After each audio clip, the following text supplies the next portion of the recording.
Brock Travelstead will kick off for the Cardinals. And Xavier Brown, exciting young running back, standing by at his goal line. Toe meets leather, we're underway. Travelstead will send it into the arms of Brown. And he takes a knee. And that's where we will begin with Anthony Colandrea. In a quarterback battle all summer long, won it. And now he's the starting quarterback here for the Wahoos. Yeah, and he's so explosive with his arm and his leg. He had a fantastic game last week, 179 yards through the air, 23 on the ground. And his maturity point is, hey, when you make good decisions consistently, he can have that live arm. He can get the ball to his wide receivers. It's just you can't put the ball in harm's way. He's been good in the last couple games. Yeah, their only loss of this season to Maryland on this field. He had 2 interceptions and lost a fumble. Back to throw on first down. Has time, goes through his regression. One-handed catch, but just going to be out of bounds. Outstanding grab by Andre Green, and Virginia's going to need to get a lot more out of this receiving corps because they're going to be without Chris Tyree and without Harris, another one of the starting wide receivers for them. Yeah, and Andre Green, he's a guy who was that was close. That was really close. And Andre Green, he transferred in from UNC and really had his first game last week. He impressed with 4 catches. It's like they're not going to look at that. They are looking at it, and now they want to look at it a little bit closer. Tim Hedgepeth is our referee today, and William Scott up in the replay booth rather, going to take a look at this one, and we're going to take another look at it as well. Andre Green went up to get it. Another big wide receiver, 6'2", 197, out of Richmond, Virginia. And let's see, that right there, he has possession, and it looks like that left foot is in bounds. You see that when it first touches that left hand, he doesn't have control of the football. But then once he secures it with both hands here, now the ball's coming in. You secure it with both hands, and then that left foot still looks like it's in the green. Yeah, I think that first angle is going to be the best one to look at. This one right here, to your point, doesn't have it yet. Brings it in. It's still not a catch. Right there. And that left foot looks like it's in. Crowd here at Scott Stadium reacting to the Jumbotron.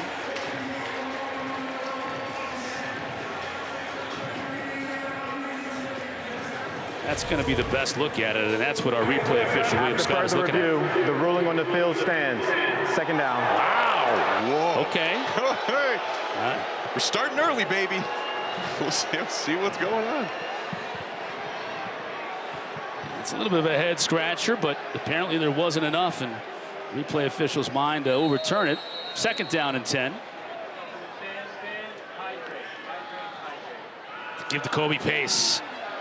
Sheds one tackler, bounces it outside. Going to be just about a yard shy of picking up the first down. Corey Thornton coming up from his cornerback spot to make the tackle. Virginia wants to go quickly. Colandrea keeps it. He'll get the first down and plenty more. Inside of Louisville territory before sliding down at the 46. 20 yards on the run for Colandrea.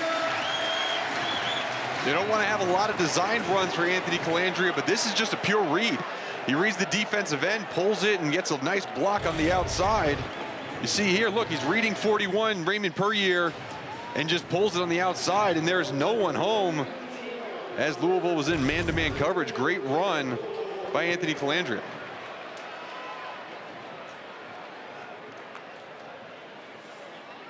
Pace. No, Colandrea keeps it on the right side. Another big run for Colandrea. That's 13 yards, so 20 yards and 13 yards on consecutive snaps for the Virginia quarterback. Cavaliers still want to go quickly.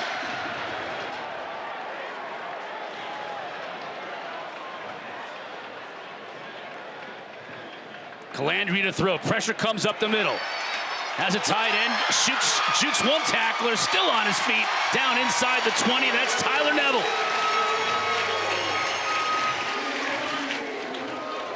Neville, the transfer from Harvard, has a great story and in graduate school here at Virginia. He's been a huge get for them in the transfer portal.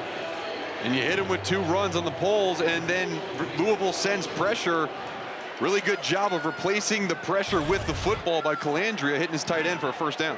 First drive of the game for the Wahoos, now in the red zone. Colandrea has his receiver gain of about 6 or 7. Corey Thornton did a nice job from his cornerback spot to bring down Malachi Fields. Well, Louisville defensively have started slow over the last 2 games. That was a huge issue against Notre Dame. Did not come out of the gates looking very good on defense. Same thing last week versus SMU. They gave up a ton of points in the first quarter. This does not look like it's been fixed on Louisville's defensive side. Movement up front. Now we'll get flags.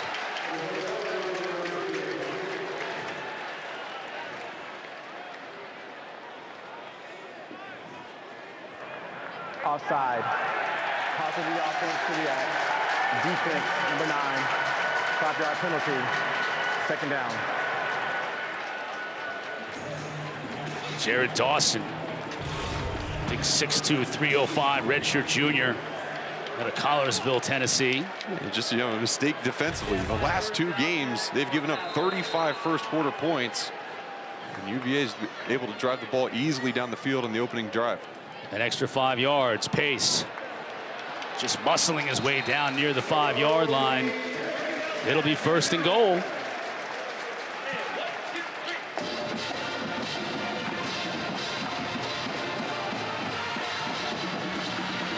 Pace began his career at Clemson, transferred to be with his running back coach and offensive coordinator at Clemson, Tony Elliott,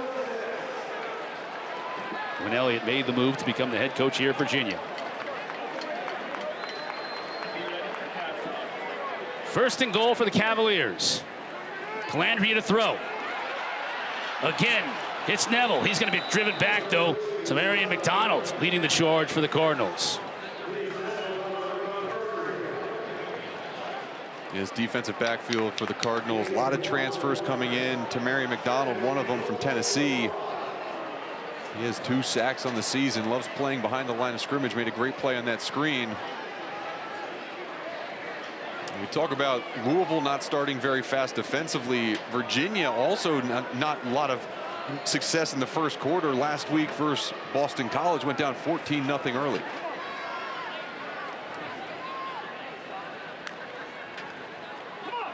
Pace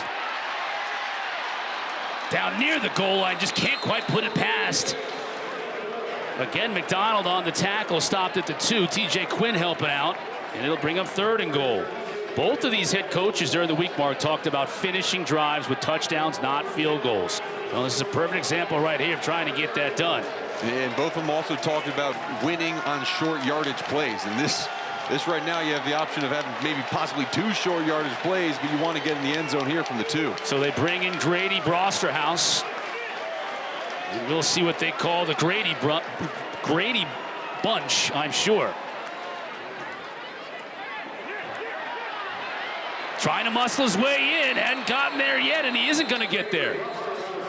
McDonald again coming up from that safety spot to make the tackle. It's fourth and goal. Yeah, I wouldn't be surprised if they go and now they do the normal Grady Brosterhouse tush push, right? Anytime he comes in, usually it's a 1-yard play. You get the old Eagles tush push. That was a different wrinkle we haven't seen from Brosterhouse, but here they go. They're lining up for it right now. The crowd knows it. The Grady bunch, he's in. Ball came out late, but the official on the near side, the head linesman, already ruled it a touchdown.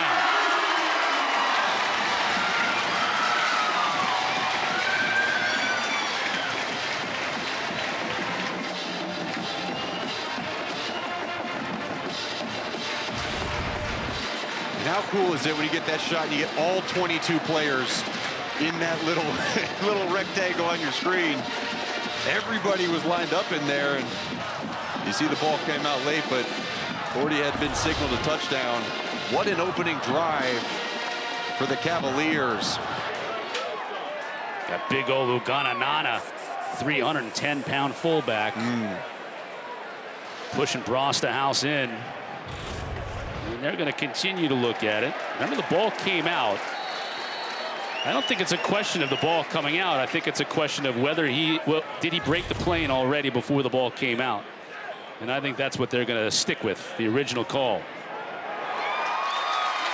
Will Bettridge's PAT is good. Virginia takes the opening kick to Anthony Colandrea. The drive was finished off by Grady Brosterhouse.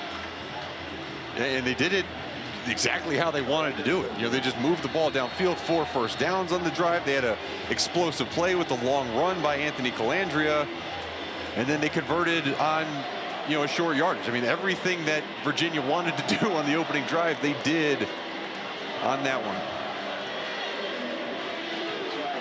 Daniel Sparks to kick off. This one will sail out of the back of the end zone. Tyler Shough, the well-traveled senior, now at the helm for the Cardinals. Yeah, and he's been playing like a vet as well. You know, 13 touchdowns on the year, only 2 interceptions. He protects the football. He throws an amazing deep ball, and he loves having Ja'Cory Brooks on the outside, laying the ball out in front of him. Gets Chris Bell involved. Cullen Lacey came back last week for them at wide receiver. They have a lot of weapons on this offense.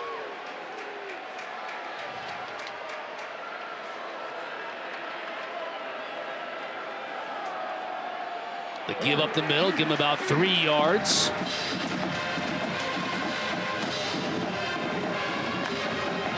That time it was Isaac Brown. Watch number 25, the true freshman, highly recruited kid, 4 stars out of Homestead, Florida. He's become their lead back.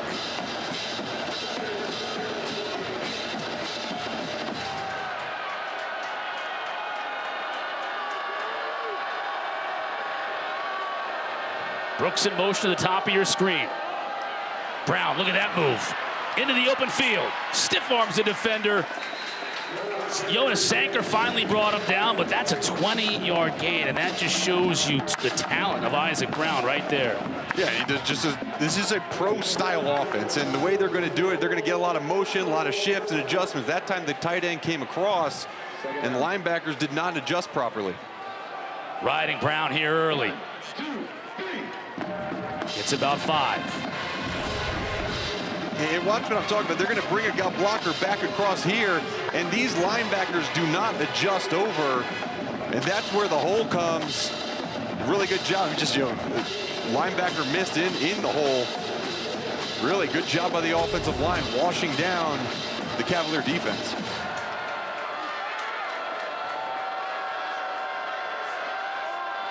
Shough to throw. First time today. Has all kinds of time. Goes through his reads.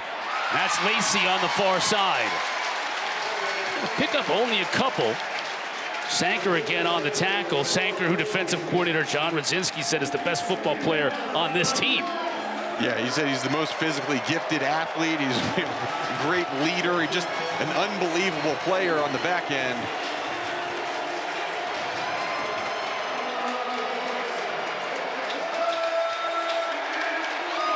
Third and 4, empty backfield for Shough. Got some movement. This will be a first down if it's against Virginia. It is not. Louisville flinched on the offensive line. It's now 3rd and 9. As Jonathan Mendoza, the transfer from Yale, just flinches and will lean back. He just leans, and Cam Butler all geared up to take off. This is not an offensive line who has done well against pressure, especially on 3rd and long.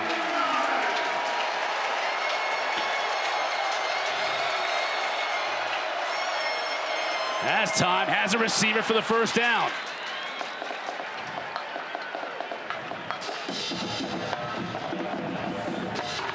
That was Chris Bell, big receiver, 6'2", 220 pounds.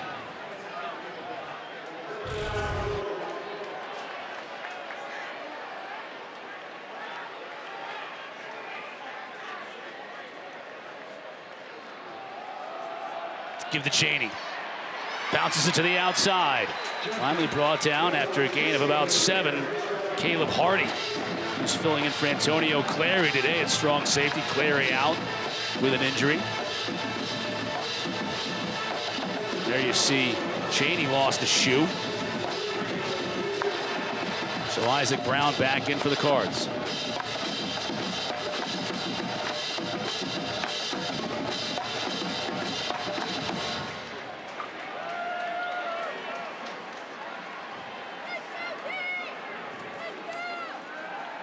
Fake to Brown, quickly out to Brooks. He makes the catch. Picks up enough to move the sticks. And Jam Jackson, the corner, the transfer from Robert Morris, was giving some cushion to Ja'Cory Brooks. And with that speed on the outside, it'll be interesting to see how these corners for Virginia play Ja'Cory Brooks. They're not going to switch and travel with him. They're going to play boundary and field. That time, Jam Jackson gave up the quick first down throw. Shough to throw out of the backfield, finds Brown, just can't connect. Had him open, Brown just dropped it. Yeah, Brown's usually a short-handed receiver. Out of the backfield, had 5 catches a week ago. This true freshman, they cannot talk about him enough. They want to get him the ball in space. Said they need to get him plenty of touches in this game. He averages 9.3 yards per carry. It's 5th in the nation. He'd have had plenty of space had he squeezed that one. Couldn't bring it in, though. 2nd down and 10. Shough steps up. Well defended. Sanker. A play by Jonas Sanker. Coming from the safety position.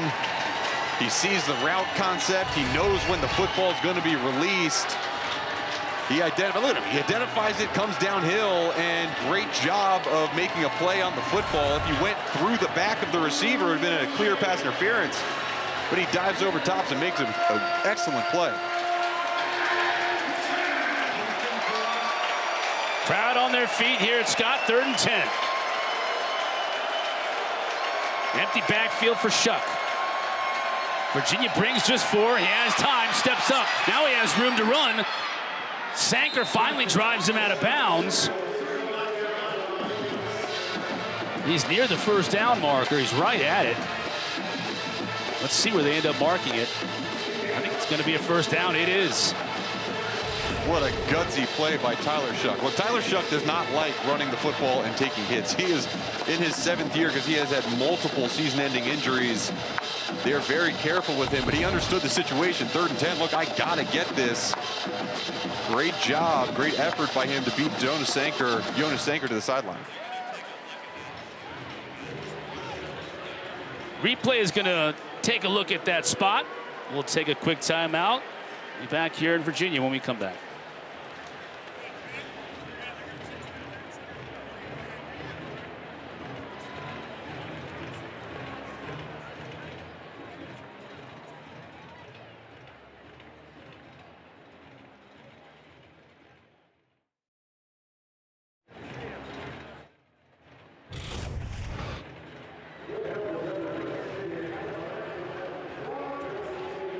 But I don't think he's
That last run by Tyler Shough was reviewed, and they've moved the ball back, so it's now 4th and 1. Here it is. See his feet go out of bounds, and the ball is, looks like right at the 19-yard line, and that's where they're going to spot the football, about a yard short. And you know, 4th down conversions have been difficult for Louisville in the last 2 games. They were 1 for 5 on 4th down versus Notre Dame, and then they missed a key 4th and 1 last week versus SMU. It looks like they're bringing their offense out in the field to try to pick this one up.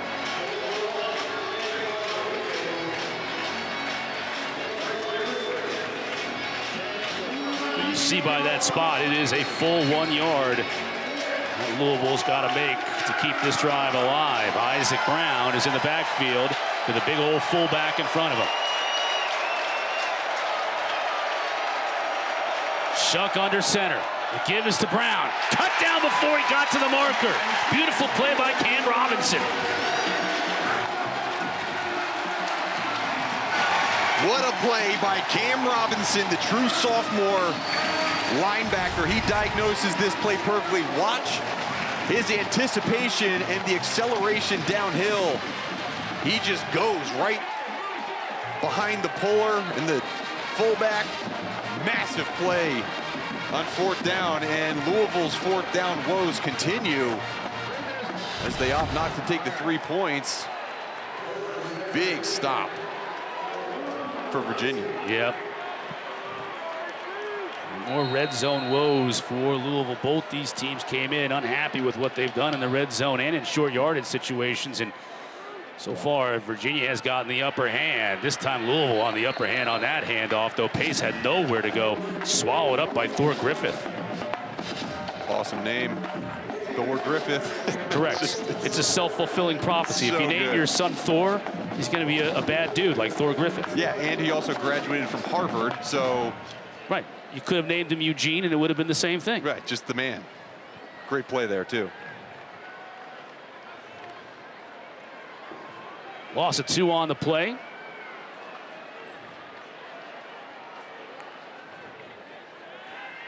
The fake to Brown. Colandrea has time. Nice catch by Malachi. Fields off and running. Well, he was one-on-one on the outside with the top cornerback up from Louisville, Quincy Riley. And Malachi, he's just so big and so strong. You know, the ball is thrown perfectly on the outside. And with a 6'4", 220-pound body, he's able to reel that in and get upfield. That was a massive play. You look at he averages 14.7 yards per reception this year. I love those hands, too, by Malachi Fields. Some great receivers just snatch that ball out of the air. Colandrea now, the draw play. Draw it down right near midfield. Desmond Tell on the tackle. They're going to mark it just shy of the 50. I don't know about you. I just love watching Anthony Colandrea play football. I mean, he feels like that younger brother who comes out on the field, like when you're playing flag pickup football or something. And he's like, hey, I can throw the football. And you give him the ball, and he dominates the game. And, you know, he's so young in his career, and just watching the explosive nature that he has in his game, just so fun. Give to Xavier Brown. He shows a little shake and bake in the hole. Picks up a 1st down.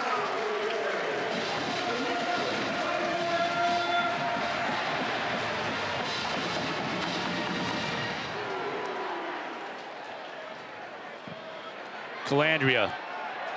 That time Fields couldn't bring it in. Just a little bit out of his reach. Yeah, he probably should have brought that one in. Talk about Malachi Fields and just imposing will on people. He is just a monster. He's on Bruce Feldman's freak list. Close grip benched 365 and ran at 22 miles per hour on the GPS, not to mention a 355-pound front squat. That dude is a man.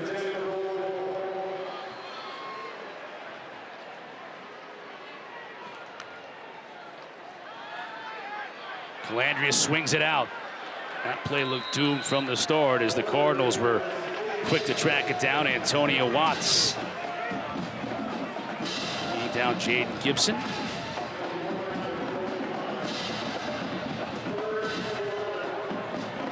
3rd and long now. Louisville's defense, they're first in the ACC, only giving up 27% on 3rd downs. 7th in the nation.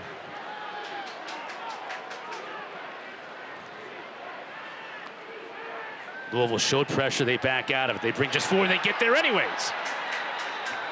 And that is music to the ears of Cardinal fans as Ashton Gelati picks up just his 2nd sack of the year, and it's a big one. It'll thwart this drive. Yeah, he's working on Mikhail Boley, and he just uses speed on the outside. Good job with his hands right here. The chop move, chop and rip. And Ashton Gelati, he has had a phenomenal career at Louisville. That's only his 2nd sack of the year, but he had 11 sacks in 13 games last season. Slow start to this year, but he is that capable of getting a sack every single time. Daniel Sparks, high punt. Amari Huggins-Bruce is going to try and return it from his own 14, and he'll be driven out of bounds right there. Cardinals get it back, trailing 7 here in Charlottesville. 4th down in the red zone. Now looking to get back into that territory with Tyler Shough at the helm. Play action, pressure up the middle. Shough avoids it. Now he goes down. That's, I think, to your point earlier, is he missed the better part of the last 3 seasons at Texas Tech with injuries, and he's just not going to take anything to chance at this point. I think so much of college football now, you see mobile quarterbacks. I mean, it's just very rare that you have a quarterback who is not going to try to run that. But yeah, that's what Tyler Shough's game is, and he's a phenomenal thrower. So it's interesting. I mean, the style of offense that the Braun brothers have implemented too is more of that pro-style offense where he can sit in the pocket and distribute the football.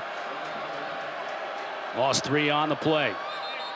Flag down. Now they'll blow it dead.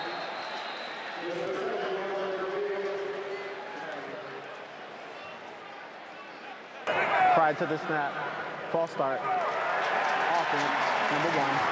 The penalty is half the distance to the goal. 2nd down. Correction, 5-yard penalty. Ja'Cory Brooks, the guilty party. 3rd penalty of the day against Louisville. This will move him back even further, 5 more yards. They are literally under the shadow of their own goalpost. I like that. Look at that. Thanks. It's actually the light stanchion, but why ruin a good story here? That's Watson. Another freshman running back gets loose. He makes up almost all of the yards lost in terms of picking up a 1st down. Got a flag in the backfield. Let's check that marker.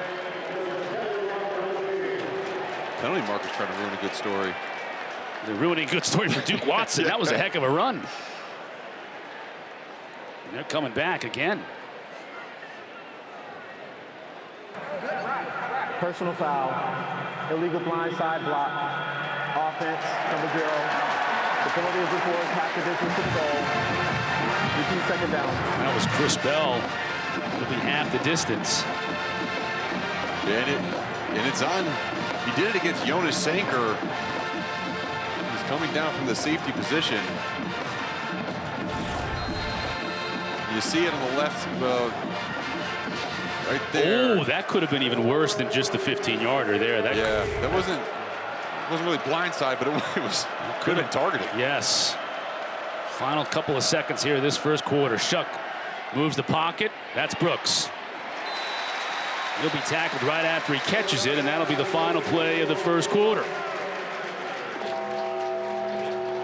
Regroup, come together, play much harder, and execute better. Thanks very much, Coach. Appreciate that, Coley. Coach, got to regroup here on 3rd and long from their own 12-yard line. Kewan Brown in the backfield with Tyler Shough, and he'll look to throw. Virginia brings just 4, so Shough has time, then has a receiver just beyond the outstretched hands of Colin Lacey, and that's incomplete. Difficult route, difficult throw, and almost got it there.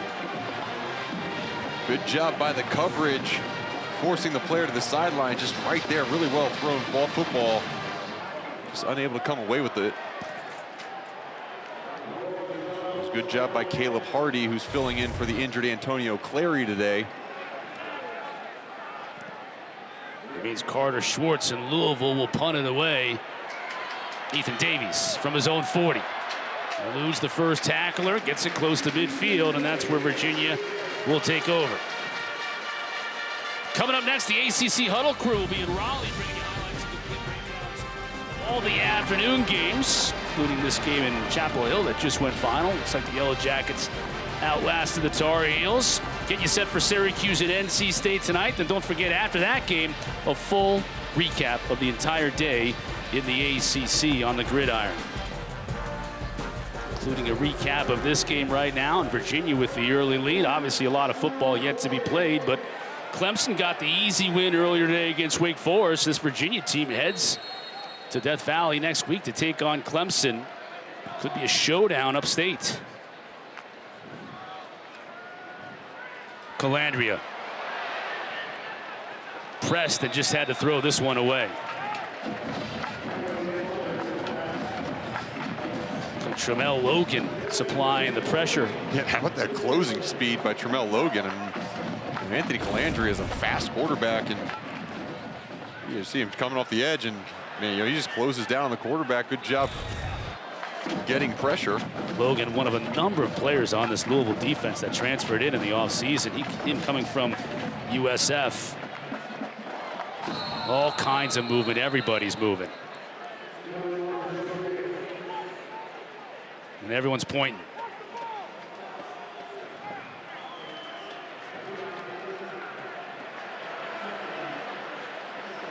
This one will come back 5 yards. Penalties affecting both teams early on today. And Virginia is the least penalized team in the ACC coming into today, and a bunch of people moving. Mikhail Boley was one of them. He came back last week. He was hurt for the beginning first 4 games of the season. They're happy to have their left tackle back. Pressure. Colandrea again forced out of the pocket. He's going to keep it. Gets a good block on the edge. Finally banged out of bounds. Good job by Xavier Brown. Giving him a little bit of a wall and getting him 9 yards downfield. Yeah, and it looked like that was supposed to be like a swing screen to the running back with how fast the defensive lineman got through. You know, Anthony Colandrea was looking downfield, but all the wide receivers were blocking. A little bit of miscommunication there. But you see Colandrea's athleticism to get back to the line of scrimmage and get a few yards. It'll bring up 3rd down and long.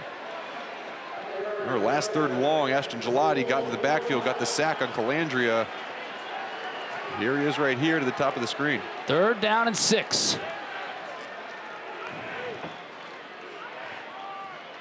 The give is to Brown, and he won't get anywhere.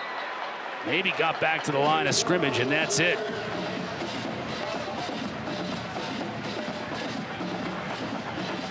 Jordan Garrod with a nice tackle.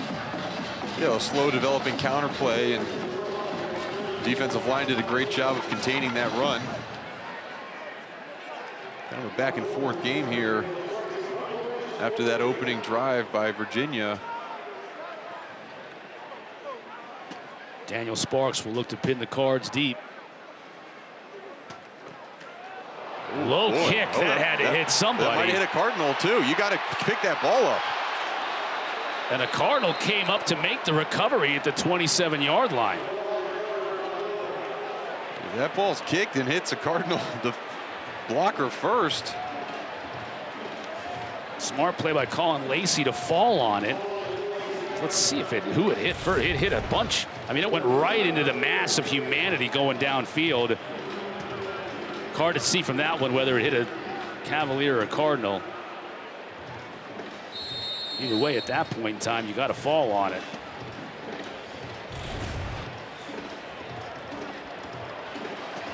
We'll take another look at that during the break. We'll step aside for a moment. We'll be back to Virginia after this. Look at this knuckler from Sparks. Doesn't get much more than 10 feet above the ground. If you see Smith, number 4 for UVA, it hits him right in the back of the head. Boom!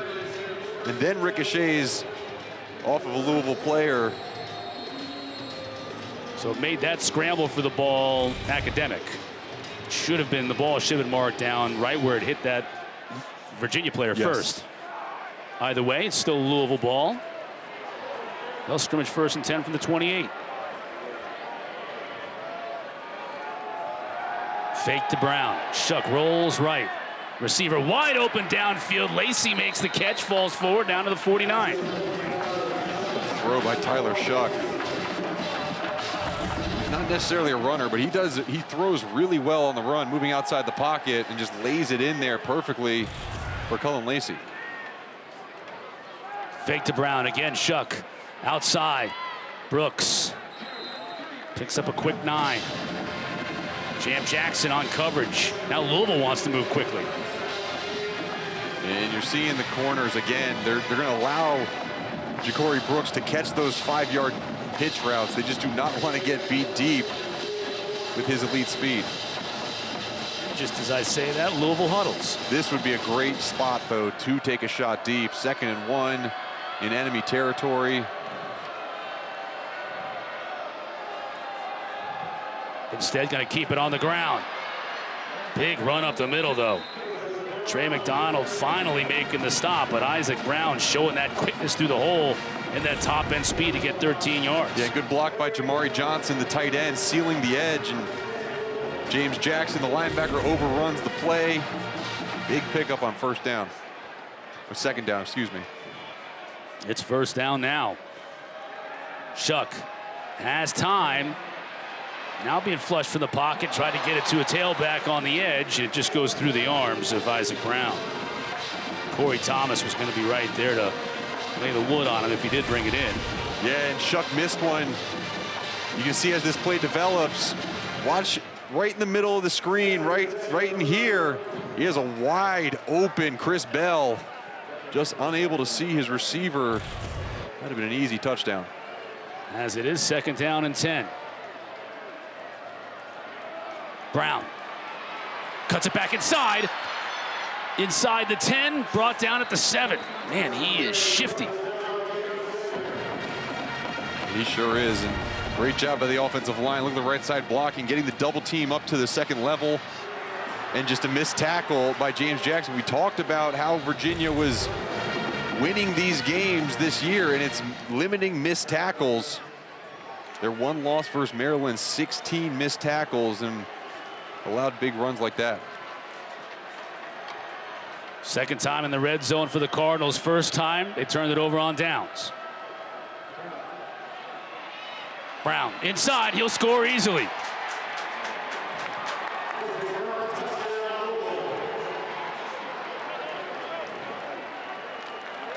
Another great job blocking by the room for little kids to roll down the hill, and that's been fun to watch. Getting all dirty and grassy, and you get off the hill and you're itching for the rest of the day until you shower. Sankard loses it. Now he's just going to take a knee smartly in the end zone.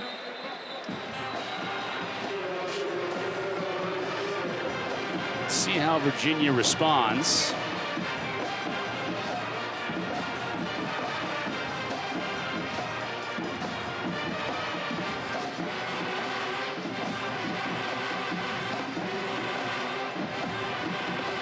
Colandrea and company taking the field.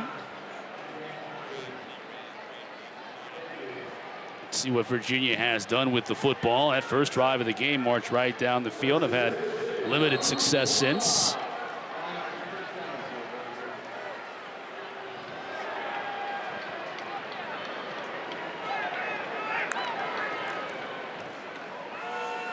Brown just lowers his shoulder and powers his way for about 4. Purrier on the stop. Raymond Purrier's an interesting story. Former walk-on, currently in his 57th game for Louisville, and he has 2 fumble recoveries that he's returned for touchdowns this year. He's a scoring machine.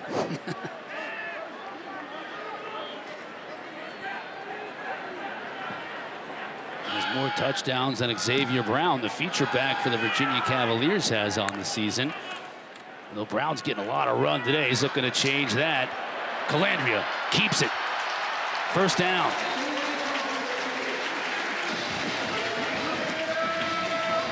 This is just the zone read done so well. And Colandrea knows where the eyes are supposed to be. He does a good job of placing it in the chest of his running back and breaks a big one. This time he hands it to Brown. Powers his way close to a first down. Still going. He's going to be about a yard shy. Tramel Logan, one of a number of Cardinals who felt the impact of Brown. And he's not a really big back. You know, he's not that quintessential power. Both these teams have guys that are 5'9", 190, 195 pounds that show a lot of power that belies their size. Well, you know, force equals mass times acceleration. So when you have that type of acceleration, it trumps maybe the bigger size. Although on that play, that was all Cardinals up front. Bigger size trumped the very little acceleration that Brown was able to get before he got to the line of scrimmage. Now it's 3rd and 2 after he lost a yard.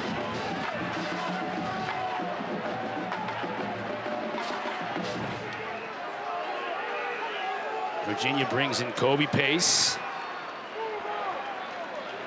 The bigger back in this backfield. He'll take the handoff. First down and more. Stays on his feet.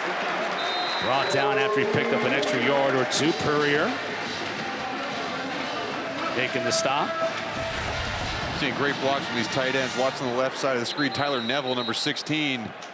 He just washes down the defensive end. Got an injured player on the field, which means that Jack Whitmer, who started the first 4 games of the year for Virginia, will be back in at left tackle. Isaac Brown has found some room running the football for Louisville, as you saw. So has Colandrea. Now he's looking to throw it.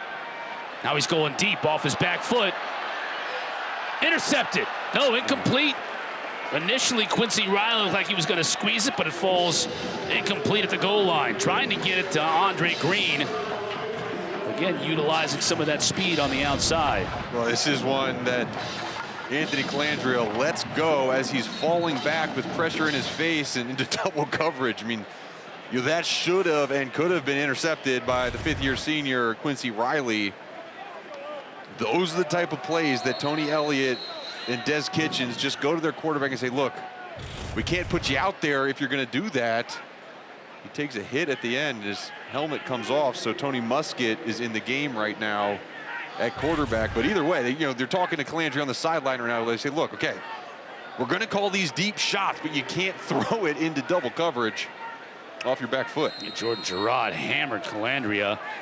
His helmet falling off. That means Tony Muskett is in on a 2nd down and 10 play.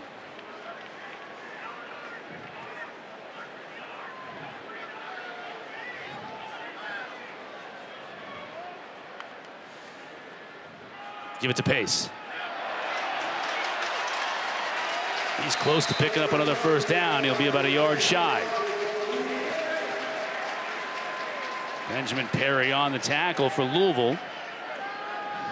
Both Brown and Pace are finding, and Colandrea are finding some room to run here in this first half for Virginia. Breaking tackles in the hole, making big gaps to clear up the picture for the running backs. Really good job by this offensive line that really have grown up in this Virginia system. Nobody on this team and the offensive line has transferred in this year. Colandrea keeping. He's got to beat a man on the corner. Beats him just enough to move the sticks.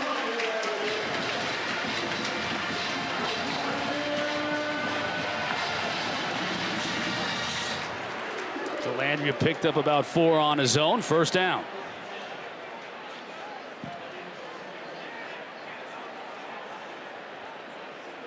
This offensive line returns a bunch of starters from last year, a bunch of guys who, again, as I said, grew up in the system. The only one who transferred in was Brian Stevens. That was before last year. So this whole group has played together for an entire year. Pressure up the middle. Hits a receiver, Gibson. Gets hit hard right about the line of scrimmage, no gain. Coley, what do you got for us? Well, Chris, I looked for a second as if left tackle Mikhail Boley was about to come back in the game for Virginia. He just came out of the medical tent. He had his knee brace that is on his right knee readjusted. It's now outside of his pads. He had his helmet on, like I said, looked like he was coming in, but he is now taking that helmet off, and the Cavaliers may be without him. Yeah, we'll keep an eye on 52. They're already without a couple of receivers, Chris Tyree and Trell Harris today. Pace. Big holes in the middle of this line, Mark, for these Virginia running backs to run through, and a late flag all the way from the referee behind the play. Offense number 55, 10-yard penalty, repeat second down. That one's going to go against the center, Brian Stevens. And another Virginia Cavalier player is hurt. And that may be Pace, the ball carrier.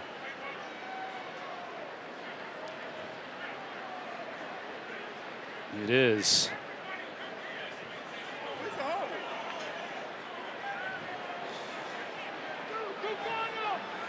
And there you see Tony Elliott with the headset on, looking obviously concerned, as he's already had injuries. As we just mentioned, injury situations with this offense coming in. So happy to get Boley back. He talked about how the impact of that was immeasurable. Now he may lose him, and he may use his starting tailback, Kobe Pace. Good to see him run off the field. Yeah, and you look at 55 right here. That's who the hold's going to be on. It's Brian Stevens as he works up to the linebacker. You see him grab that under that shoulder pad on Stanquan Clark.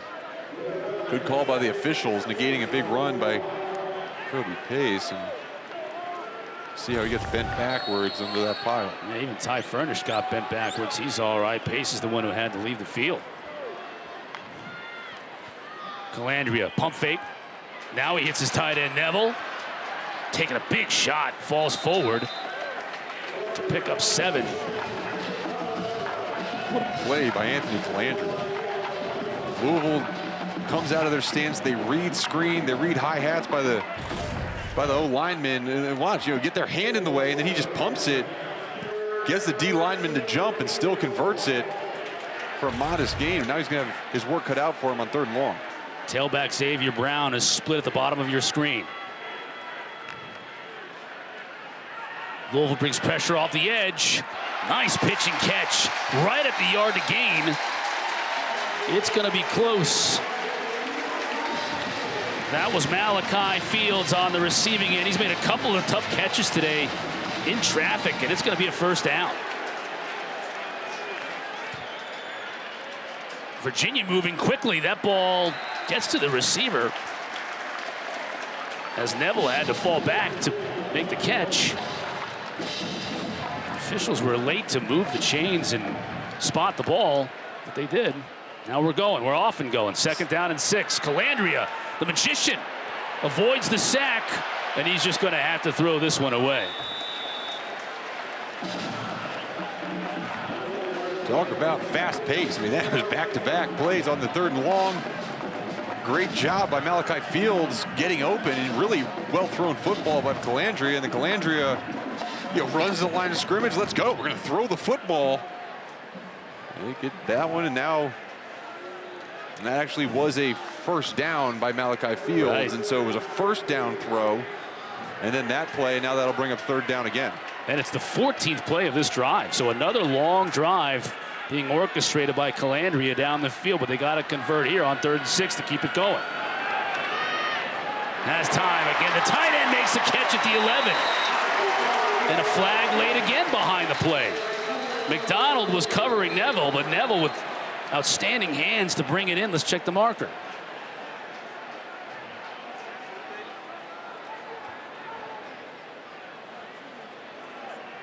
Tim Hedgesmith and his crew have been busy in this 1st half. The rule on the field is a catch by the offense after the play, unsportsmanlike conduct. Defense number 98, his first of the game. The penalty is enforced, half the distance for the goal from the end of the play. Automatic 1st down. Donna J. Green, the guilty party, and that'll be half the distance and a 1st down. Man, and that is a killer. Watch this with Donajay Green. You see him right there, number 98. Yep, you can't throw punches to faces. I don't get it every time.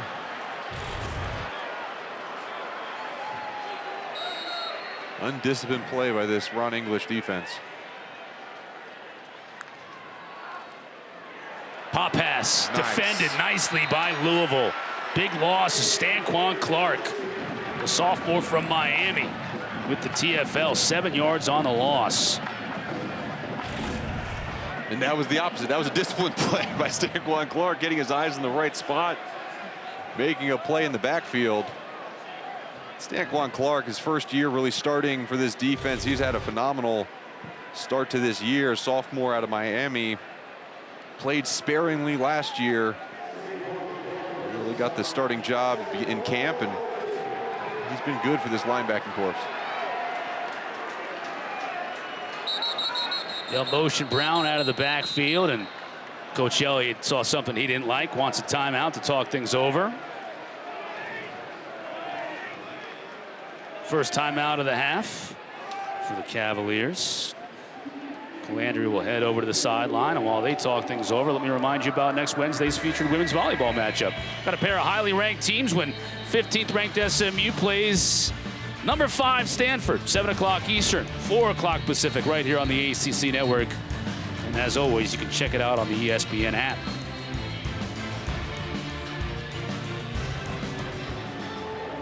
We have had a lot of yardage in this first half, up and down the field. Both teams have had a little bit of a difficult time finishing up these drives, and now it's Virginia's turn. Can they put it in the end zone, now facing a 2nd and goal after the loss all the way back at their 13? And really big game so far. Tyler Neville, the tight end, he has 5 catches and really has been the go-to guy for Colandrea in the passing game. He's in the backfield now along with Xavier Brown. Colandrea comes up to the line, changes it up, presumably. Stretch it to Brown. Maybe picks up a couple. Desmond Tell and this Louisville defensive front starting to bow their necks a little bit.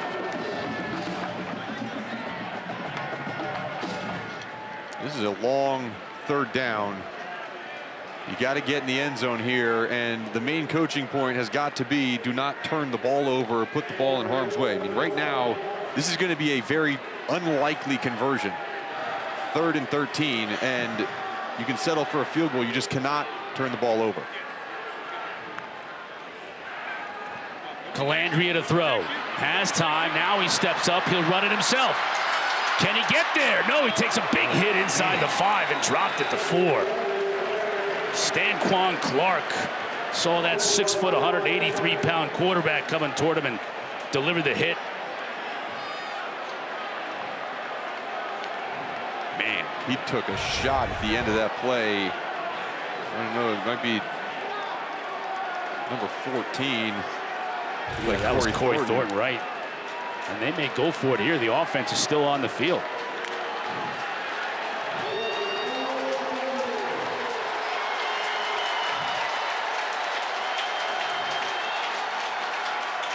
Colandrea rolls the pocket, looking to the end zone. Receiver contact in the end zone, but no flag. Trying to get the man who was in motion. That was Cam Courtney. A lot of contact there in the end zone. Yeah, I don't know about you, Chris. I don't know if I like that call. It was not 4th and 1. It was a 4th and 3. And, you see that, there's contact. The ball really thrown pretty far outside. I don't know if it would have been catchable anyways, but you're 4th and 3. I mean, if you kick a field goal here, you go up, possibly going into half. This is a low-scoring game so far. If it was me, I would have taken the points in that situation. Tony Elliott out of the timeout, opting to go for it. Doesn't work in his favor. Now let's see what Louisville wants to do here at 2:24. Got all 3 timeouts on the board. But starting from their own 3. Shough under center. And you get it to Brown. And he picks up a couple. Jameer Carter in on the tackle. Really good play by James Jackson, the linebacker. Scraped over top really well. Traveled a long way to get a hit on the ball carrier. We'll also have the 2-minute timeout, which comes your way right now. We're going to take a quick break. We'll be back with 2 minutes left to go in this first half. Louisville and Virginia on the Auto Owners Insurance Halftime Report. We got 2 minutes left to go here in this first half. 2nd down and 8 for the Cardinals. trying to get out of trouble here deep in their own territory so we can see what they can do with this 2-minute offense. And that'll help, but it'll bring up 3rd down and 3. Cam Butler on the tackle. Isaac Brown. Brown's had a big first half. 70 yards on the ground and a score. Well, this is a big play. This is a huge play, especially after Virginia got stopped down on the 3-yard line. If the Virginia defense can get the ball back to their that'd be a huge win for the Cavaliers. Still got a couple of timeouts on the board as well.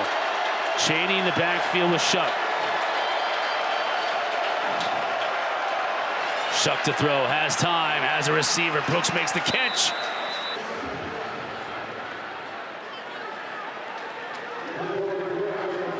Right on the edge of that shadow here at Scott Stadium. Let's see where they put it down.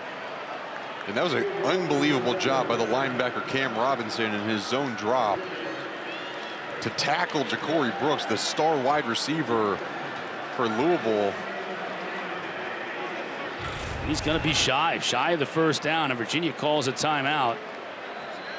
And take a look. It looks like that ball crosses over that 13-yard line. An impressive tackle by Cam Robinson, nonetheless. Yeah, it looks like that ball is right on the 13 mark in terms of when he goes down awkwardly. It's good to see Jamari Brooks get up after that tackle. Prior to the charge timeout, the previous play went under further review. Virginia is not charged with a timeout. So the officials and William Scott, our replay official, will take a look at this, put the timeout back on the board for the Wahoos, and determine where this ball should be marked. See the line to gain on the chain might be around like that 13.5-yard line. It's marked right now at the 17.5-yard line. So I think they're going to move it forward a little bit. I mean, that ball is maybe even on the 19-yard side of the 18-yard line. Or 13, rather. I'm sorry about that. Yeah, 13-yard line. So I think it should be on the 13. Don't you think, Mark? Or at least maybe even on the 14-yard side of the 13. Yeah. And right now it's on the 12.5. It's on the 12.5. They might move it up to the 13. I mean, you know, it's just right. It feels like in these situations, always like, oh, we have to have, good evidence to move it. It feels like there is good evidence to move it from the 12.5-yard line up, but where you put it at that point is kind of like, I think they're probably spotted right at the 13. Seems like the knee comes down before the ball. And then at that point, you place the ball down, and then you bring the chains out to see if that is, in fact, enough. Further review, the ruling on the field stands. 4th down. All right, well. Virginia has called their charge timeout. It is very difficult to overturn a spotting of a football, but it did look pretty clear on camera. Now, the one thing is this camera is not directly down the line of scrimmage, so that sometimes influences the replay officials. And great stop by Virginia and fantastic tackle by Cam Robinson in the open field on the best player on Louisville's team. So now it'll be up to Carter Schwartz and his right foot to drive Virginia back. And Ethan Davies standing by on his own 45 to receive this kick. Low kick. Davies is going to take it on 2 hops. Spins out of 1 tackle and another, but finally the pursuit catches up with him at the 48. Season 5 premiere of All Access, the ACC Life, is coming up next week. You'll see features on Duke's women's volleyball team, the number 7 North Carolina men's soccer team, and the 7th-ranked Stanford women's soccer team. You'll get unprecedented access into the lives of the student athletes, coaches, staff, parents, and fans. It's all next Thursday, 9 o'clock Eastern, right after the Stanford-Louisville soccer match on the ACC network. They did a all-access ACC network around Syracuse's football team earlier this year. Man, that was so fun to watch. Really cool to see Fran Brown in his first year as the head coach up there with the Orange. Got the orange at NC State later on tonight. Prime time pass behind Kobe Pace. Mikhail Boley is back in the football game at left tackle for the Cavaliers. It's good to see him back. And mentioned missed the first 4 games of the year. They're very excited to have him back. You see that knee brace over top of the pads, and Kobe Pace is also back in the game. Colandrea, design quarterback draw, can't escape the defense though. Now you get the horse collar tackle. It looked there for a moment that Richard Kinley right there, great, grabs the collar.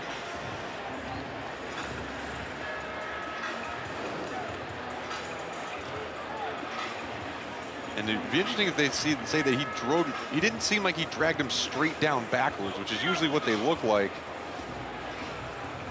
Kind of spun him around. Our officiating crew continues to talk things over. This is a big play because that's 15 yards if it sticks.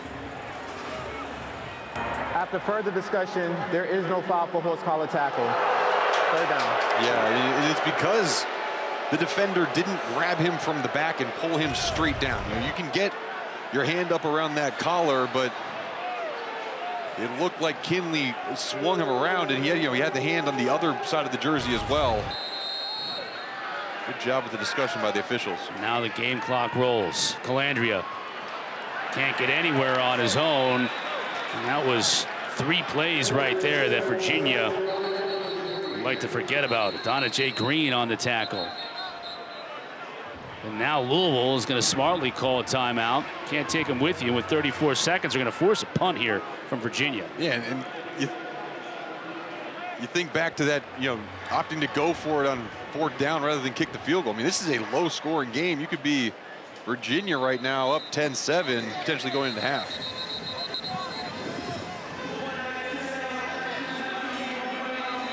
Mentioned Syracuse at NC State tonight at 8 o'clock in Raleigh. BC and Virginia Tech got a couple of running quarterbacks in that one on Thursday on ESPN, and then Florida State and Duke, the Friday night primetime game on ESPN too. Remember playing at Lane Stadium on Thursday night back in 2007. Matt Ryan was our quarterback. It was the most electric place I've been in my entire life, my whole career. It's going to be a fun one. Yeah, enter Sandman on a Thursday night. That's big time. Maury Huggins-Bruce is going to pick this one up on a hop from his own 7, tackled right there. Good coverage by the Cavaliers, so 29 seconds left. And it'll be up to Coach Brom and Louisville. See what they want to do here. I think, I don't know, what do you think, Mark? 93 yards with just 29 seconds. If you had a little bit more time. Well, this is a pro-style offense, right? You have to try to get a play right off the bat where it's either an easy completion on a screen or a draw to your running back and see what you get. And at that point, you make the decision, okay, if we get 15 yards here, then we can have the ability to throw the ball to the sideline or potentially pick up another 40 yards. They have 2 timeouts left. I'm assuming this is going to be a run play or a quick pass to see what they get. Shough under center. Hand it off to Watson. They only get a couple, and I imagine that'll be it.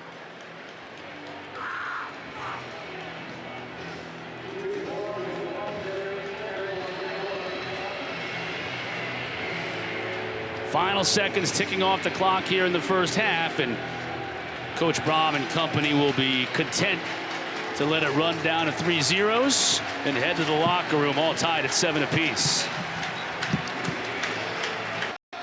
Isaac Brown standing by at the 1-yard line, set to return for the Cards. He'll get an opportunity. Sidesteps a would-be tackler, brought down at the 20. Mark Hertzler, Chris Cotter with you, and it's a really close game. So you mentioned the 4th down that Virginia went for, didn't get it. I think points are going to be at a premium here in the second half. Yeah, and it's really been a game that's leaned towards Virginia's style of play a little bit more than Louisville's. Louisville really capitalized on the explosive plays, but both teams right now have lacked the explosive plays, especially in the pass game, averaging under 10 yards per reception. If Louisville wants to get back in this game, they're going to have to hit on some more of these deep balls as this third quarter progresses. Yeah, and one of the things that this Virginia coaching staff talked about a lot when we spoke to them during the week was prevent Louisville from going up top. And they've done that. They haven't been able to really go to Jamari Brooks up top during the entire first half. And again, a short pass here to start the second. Coley Harvey standing by on the field. Hey, Chris, I had a chance to talk with both coaches, and Virginia head coach Tony Elliott, he shared with me what he told his offense earlier this week. He said, we have to think small to win big. He said that self-inflicted wounds like taking sacks on third downs and all the costly penalties, they've got to clean that up in this second half. Shough. It's Brooks, then he gets free. Still on his feet deep into Virginia territory, tries to deke a defender and does before finally being brought out of bounds inside the 20. Kendron Smith ran him down, but 61 yards, and just like that, exactly what Virginia feared the most. Yeah, and it was a missed tackle, poor tackling. Caleb Hardy comes over and just body blows Jamari Brooks, and Jamari Brooks, he's a big wide receiver, does a good job of bouncing off and picking up a huge game for Louisville.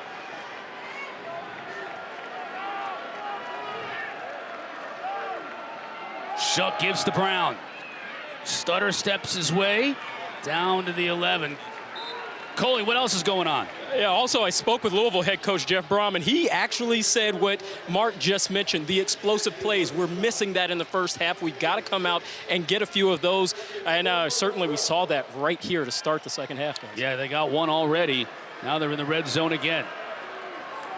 2nd down and 4. Flags come from all over the place as Brown picks up a couple.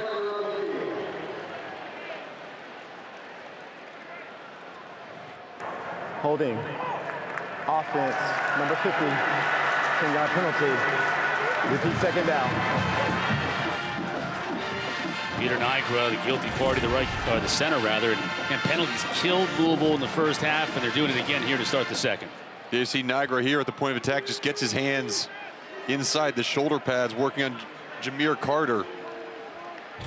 Easy flag thrown, and that hurts Louisville after that huge play. 2nd and 14.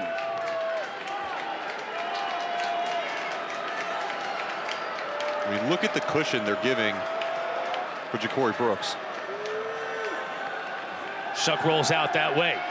Brooks had a double move in the end zone, wasn't open. Instead, Shough tried to hit the underneath receiver, and flags come flying. Hardy was in coverage on Lacey. You can see the dejection from number 2 in blue. Pass interference. Defense, number 2. Automatic 1st down at the spot of the foul. It's a close call. Let's take a look. Watch number 2. Caleb Hardy, he makes contact with the receiver and doesn't turn his head back before the ball gets there. Good call by the officials.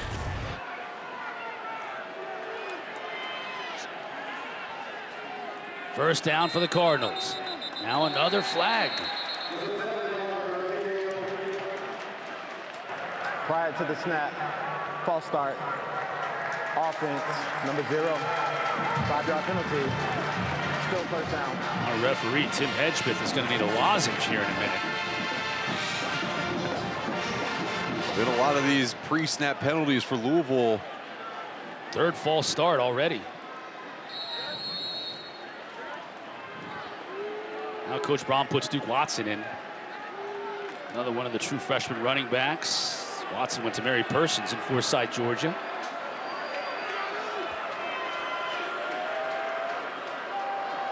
Fake to Watson. Shough has Brooks. Can't squeeze it. Kendron Smith on coverage. The transfer from Penn. Yeah, good play fake by Shough. Got the linebackers pulled up. He had what he wanted. But just a better play by Kendron Smith. Watch number 7 step up. Okay, you got a lane.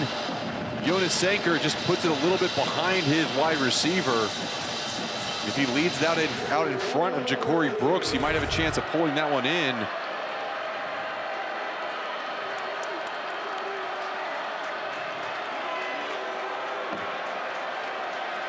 2nd down and goal. For all the penalties, that's where we are, but it's from the 13. Shough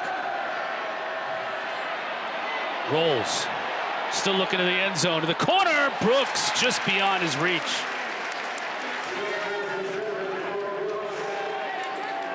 That's putting it in the spot and letting your best receiver go get it. Just couldn't quite make it happen. Yeah, but Tyler Shough, he had Jamari Brooks open earlier. Watch him right here earlier in the play. Just, you got to get your eyes around a little earlier. Rolling out to the left, difficult throw. That one should have been come down with by Jamari Brooks. Could have gotten it a little bit easier for his wide receiver. They'll bring up 3rd down and very long. Same situation Colandrea was in. Do not put the ball in harm's way here if you're Tyler Shough. Shough has time, going to the end zone for Bell. A little bit of a tug of the jersey, but no call. That one may have been similar to the Virginia one in the first half on the other end zone where it was uncatchable, and that's why the official kept the flag. It kept in shine. You know, he didn't grab jersey. He kind of did a vet move. You got to grab the hips, with both hands. And watch on the bottom of the screen. You get a little move there. I don't know if there's much contact right there. You see the 2 hands on right around the hips? And that should have been called, but got away with a little vet move there. It'll be a 31-yard try for Brock Travelstead to give Louisville their first lead of the day. The snap is good, the hold is good, and Travelstead is good.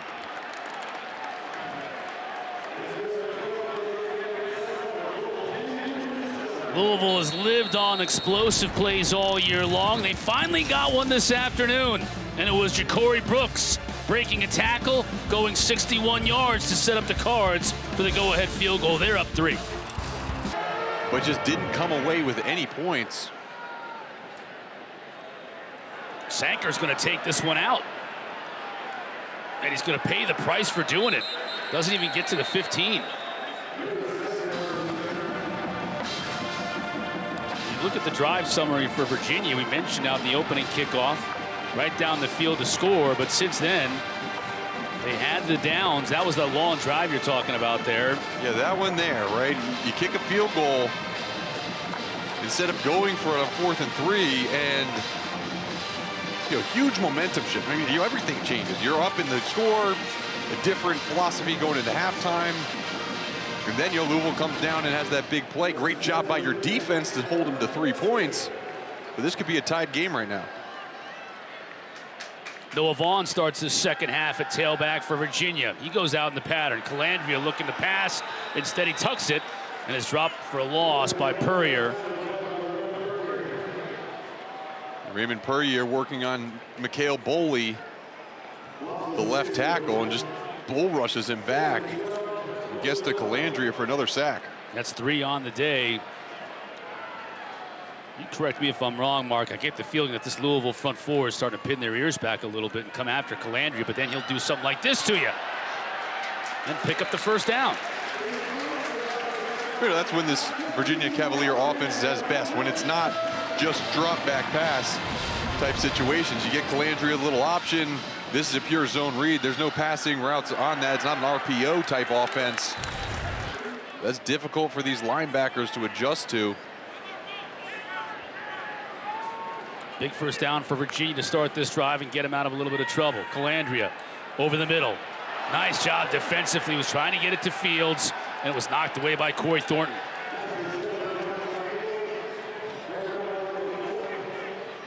How about Thornton? 38 starts at UCF. All that experience transferring here to Louisville. Yeah, and being able to find guys like that in the transfer portal, it's so big. You get guys with experience. He's played in 47 of those games. Vaughn dances his way for 5. Stanquan Clark limits him to just that, but it's 3rd and 5.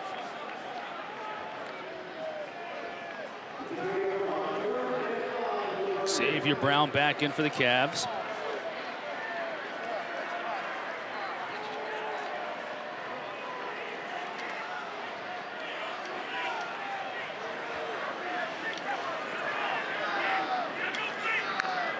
That's Fields in motion. Colandrea to throw, feels the pressure. Almost a fantastic catch by Fields, but he can't bring it in. Would have been shy of the first down anyways. It'll bring a punt for Virginia. And that play was made by Ashton Gelati, the defensive end. Had a nice move, pass rush. Got in the face of Anthony Colandrea, and he just was not able to bring the arm all the way forward as much as he would have wanted to. And Ashton Gelati already has a sack in this game, and you see him at the end. That was okay, right? I didn't get a rough of the passer. Colin Lacey back to return this punt.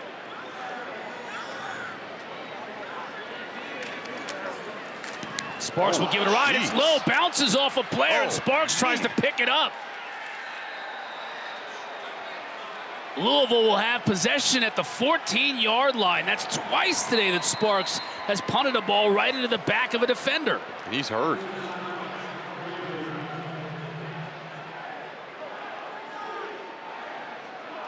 He tried to make something out of a terrible situation, and he paid the price for it, and it's going to be Louisville ball in the red zone.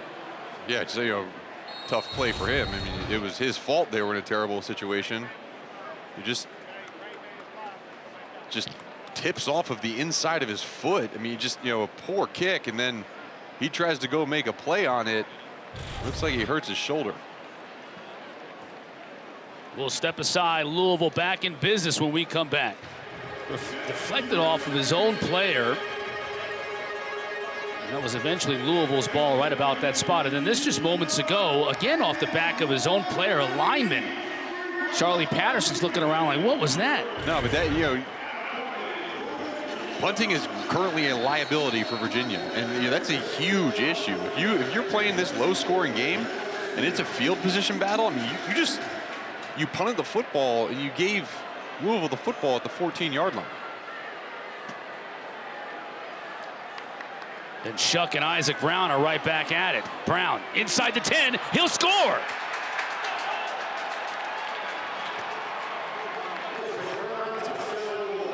What a great job by Louisville's offense, really the entire team, right?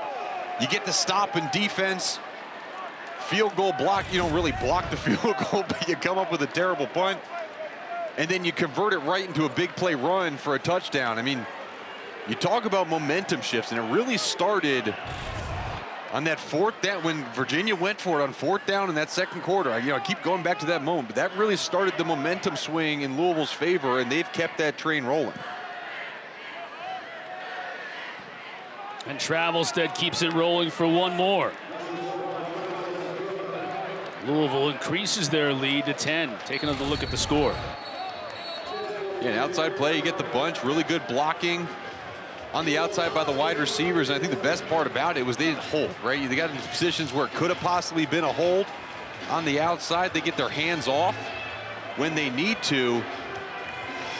Yeah, Jamari Johnson, one of the tight ends, more known for being a pass-catching tight end. A heck of a block on the edge. He's had three really good blocks so far in this game. That's something they're working with Jamari Johnson on. He had great hands coming out of Englewood, California. And look at Isaac Brown, what he's done today, averaging 8.6 yards per carry, which is actually below his season average of 9.3 yards per carry. Came in 5th in the nation in that category. One of the top running back recruits in the country this past year. True freshman, Coach Brom. Both Coach Broms talk a lot about his work ethic. Now he came in not thinking anything was owed to him, being a 4-star recruit, and has earned his role as a starting tailback in this offense, and it's a prolific offense, and he's a big part of it. And he's 5 yards away from having his 3rd 100-yard rushing game of the season. Coming up later tonight at 8 o'clock Eastern right here on the ACC Network, Syracuse at NC State, live from Carter Finley Stadium. It's always an interesting game when the Cuse gets on the road and plays away from the Dome, and then NC State at 3-3 on the year. At times, they've looked just completely discombobulated, and defensively too, Mark. I think that's the biggest surprise is they have been a sieve at times on defense. Let's see against that offense for Syracuse, how they come outside. I'm curious about that. They're going to have to step up. It is a high-powered passing attack for Syracuse, who threw the ball 63 times last week. Colandrea trying to sidestep his way to an opening, can't find anything. Jamari McDonald coming up to make the stop. Yeah, a lot of shake, and then he got baked by McDonald. I mean, he just put him right down. And this play is big, right? Louisville has all the momentum. This second down play, you got to give yourself a chance on third down. They have not converted on third down so far in this half. Colandrea, it's Pace out of the backfield. He does just that with 5 yards, so it'll bring up 3rd and 5. Coley Harvey's on the field. Yeah, Chris, I was just checking in on the Virginia medical tent. That is where their punter, Daniel Sparks, is in. Just as he was going into the tent, I noticed Sparks flexing his left wrist and hand as he was walking in. I also noticed a very sizable bump beginning to form on that hand, so we're going to keep an eye. I will also note the backup punter, Elijah Slybeck, has already been warming up on the side. We'll see if he goes in if they punt. Yeah, Sparks tried to corral the ricochet on that punt. I think that's where he got hurt. Mikhail Boley is back down on the field, and you could see the disappointment from Tony Elliott. He knows the importance that having his starting left tackle healthy is going to be for the remainder of this game, and for the second time, Boley's gone down. Yeah, and I think the other part of it too is Jack Whitmer, who filled in for Boley. He did pretty good in the first couple games, and so if Boley's going to continuously go in and out and in and out, you kind of would like to get Jack Whitmer some reps so he gets in a groove, rather than coming in, kind of cold on third down and trying to have to block, Ashton Gelati or Raymond Puryear and just these pass rushers for the Louisville defense. There's Whitmer, started as a tight end, came from Cy-Fair, that's in the Houston area, grew out of that tight end position. Now he's 298 pounds to go along with that 6'7" frame. He's back in there at left tackle as Boley makes his way to the sideline. 3rd down. And he's got to block Tramel Logan, who leads the Cardinals in sacks. Showing pressure off the edge. They still bring just 4, though. Colandrea has a 1st down, gets it in the hands of the freshman Cam Courtney. Yeah, big patient conversion by Anthony Colandrea. He knew the coverage. He knew that he was going to get a man-to-man on his wide receiver, and good patience to hit him for the 1st. Now they want to use a little bit of tempo here. Watch out on the edge. That's a hold. Hey, that was as much of a hold as you can get on Blake Steen. Right. Number 54 working on Ashton Gelati. Holding. Offense, number 54. 10-yard penalty.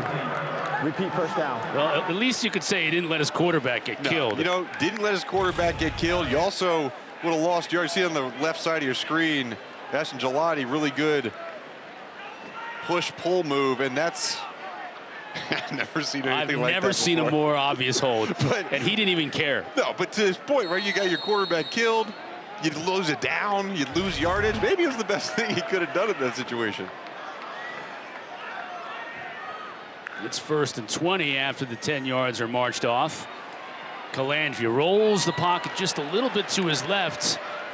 A little miscommunication between he and tailback Kobe Pace. They can't connect.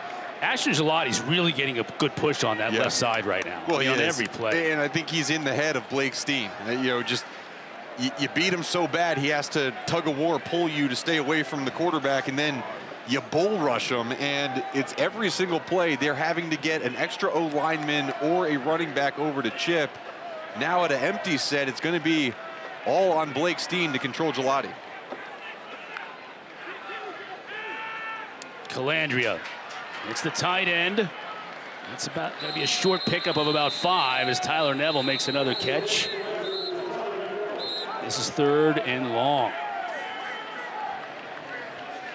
And Ashton Gelati was in the face of Colandrea again. Good job of getting the football out quickly, but no time for any routes to develop down the field.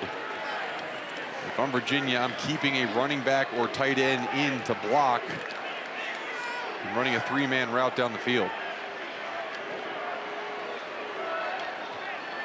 Pace is that running back in the backfield with Colandrea here on 3rd down and 14. Colandrea to throw, has to step up. Has his man downfield. It's Fields who makes the catch. First down into Louisville territory.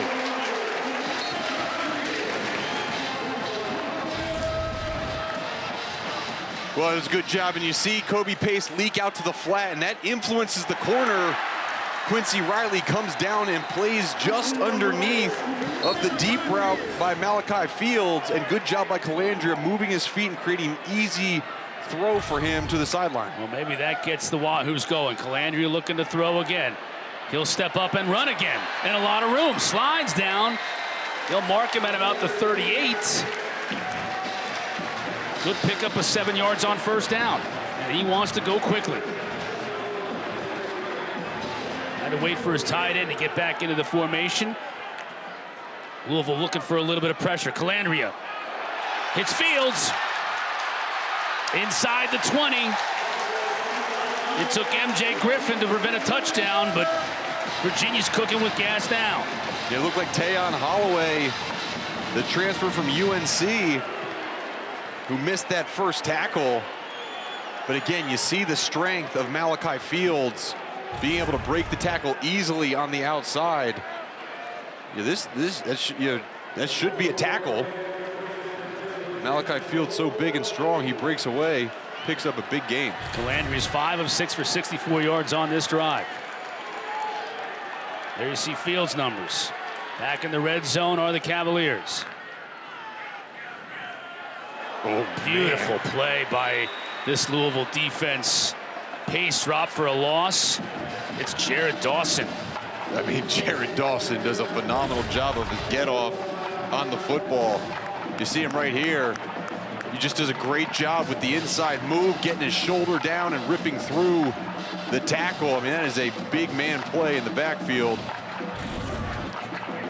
Great hit. Dawson, he doesn't even care about that jersey. Like, that thing is just like a necessary evil for him in terms of having to wear it, right? It's like, I gotta wear this, just throw it on however you want to put it on. You know, work to do in the trenches. 2nd and 13. Colandrea looking to the end zone as the receiver come back to it, but that was just solid coverage by Corey Thornton. We've mentioned Corey Thornton's name a lot today. Yeah, he's been playing really well for this Louisville defensive backfield. Another 3rd down and long. They sub Gelati back in. He sat out those first 2 plays on 1st and 2nd down. He is now back in on the field right here at the bottom.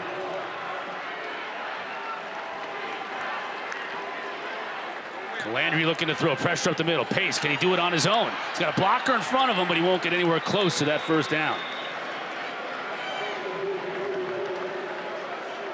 Once again, this Louisville defense bends, but they don't break in the red zone, and they'll force a field goal attempt from Virginia. Great job by Louisville, continuously making negative plays for Virginia on that drive, and just too many for Virginia to overcome. 31-yard try for Bettridge. And the junior from Miami is true. Virginia gets a much-needed drive and 3 points at the end of it. They still trail by 7 at the 5:26 mark of the 3rd quarter.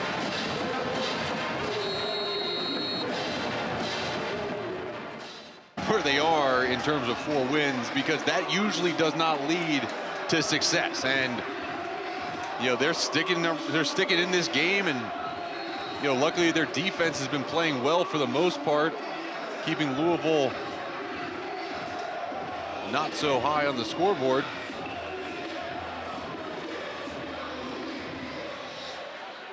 Sparks with a nice kick out of the back of the end zone. Louisville will take over, but first, let's get more football. Brought to you by Geico. We'll look at the biggest games of the weekend. This nightcap right here is going to keep me up late. Kansas State and Colorado, they're going to put a lot of points on the board. There's no question about that. Anything can happen in this Ole Miss LSU game. I mean, really. Peter Burns from the SEC Network, that's exactly what he said earlier in the week. He's like, I have no idea what's going to happen in that game, but it could be anything and nothing would surprise me. Yeah, I feel like that's a lot of games that we call. I mean, that's kind of what college football is nowadays. I mean, you got a lot of really good players and a lot of really good teams, and you also get that middle of the pack that really anyone can beat anyone, any game. And we're still trying to figure out who the really good teams are. I don't think we necessarily know. As Louisville again tries to go up top, they had success with an explosive in the last possession, and it was Brooks who brought him downfield on a 61-yard catch and run. Can't connect there. Looks like we may have a flag down on the play. Yeah, we do. Can't see it. It's covered up by the sideline. After the play, unsportsmanlike conduct, offense number 0. The penalty has been forced half the distance to the goal. The down counts, 2nd down. Couldn't see it, Mark. It was Chris Bell, and it was behind the play. And you wonder if he did something or said something. I mean, it was so away from the play. It's just one of those kind of bonehead moves. That's the 2nd penalty on Chris Bell. He had a false start earlier in the game, and you know, he's a player that they really wanted him to get going. They wanted production from him, and yeah, man, that is a costly penalty. Here we go again.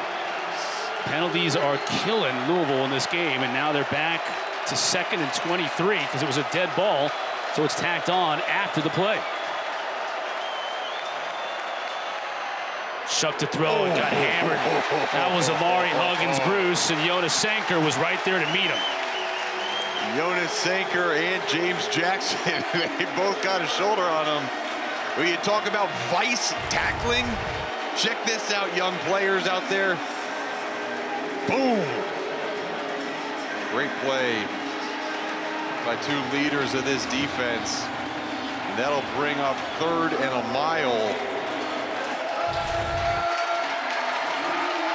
Empty backfield for Shough. Virginia not showing added pressure. They come with just 4. Shough has all kinds of time. Now going downfield where he's got 2 men down there, and it falls incomplete. Jam Jackson in on coverage for the Wahoos. They're going to get the ball back. Yeah, it was just a Hail Mary ball from Tyler Shough. He had 2 guys down there, and UVA had 2 guys. Yeah, I guess he figured, hey, if they intercept it, it'll just be like a punt.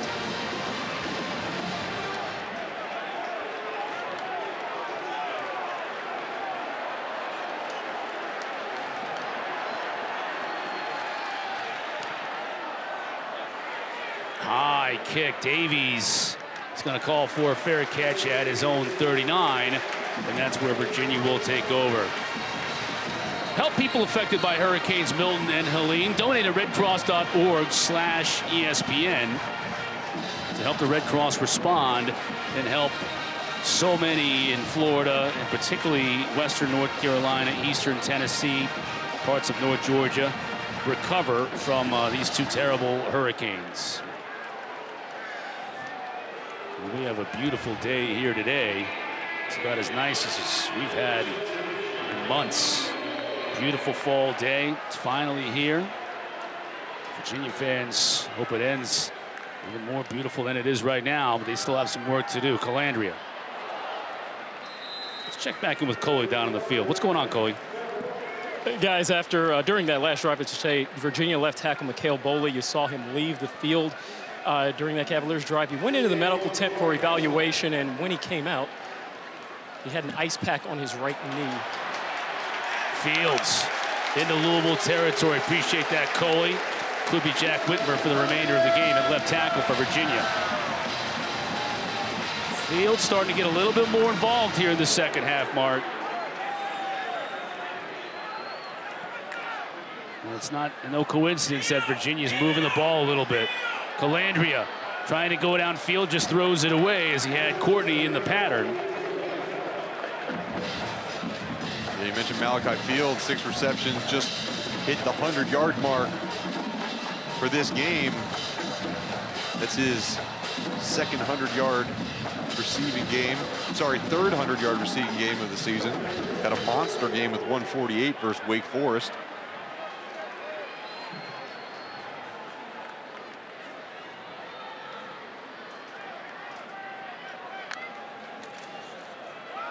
Give the pace. Gets a couple.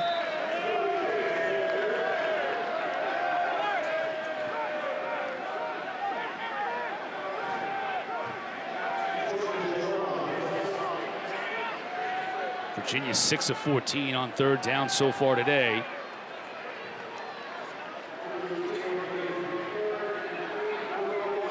Fields in the slot at the top of your screen. Andre Green, the North Carolina transfer up top.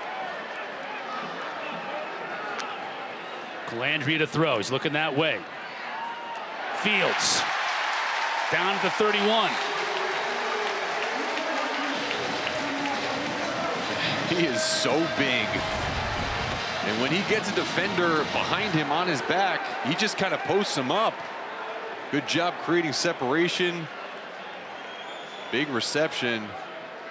It's Tavion Nicholson that was working on him.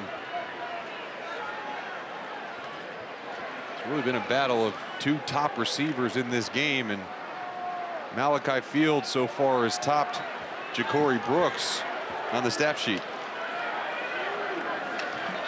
Colandrea under center. Fields looking to pass. Are they going to give him the catch? They are. They're going to mark it down. And Tyler Neville with an outstanding catch. 22 yards downfield. Well, how about that? Malachi Fields, he was a quarterback in high school. Looks like he might be a long way from some of those quarterback throwing days, but hey, what a catch by Tyler Neville.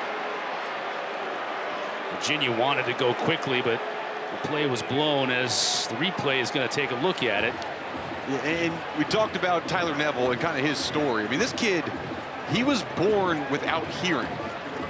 By the time he was 18 years old, he had over 20 surgeries to help correct his hearing. And then back in 2016, as a freshman, The first of the half in 30 seconds. As a freshman in high school, he gets diagnosed with Hodgkin's lymphoma, goes through chemotherapy, is able to beat the cancer by the end of his treatments, and goes to Harvard, graduates from Harvard, and now he's making a huge impact for this UVA team.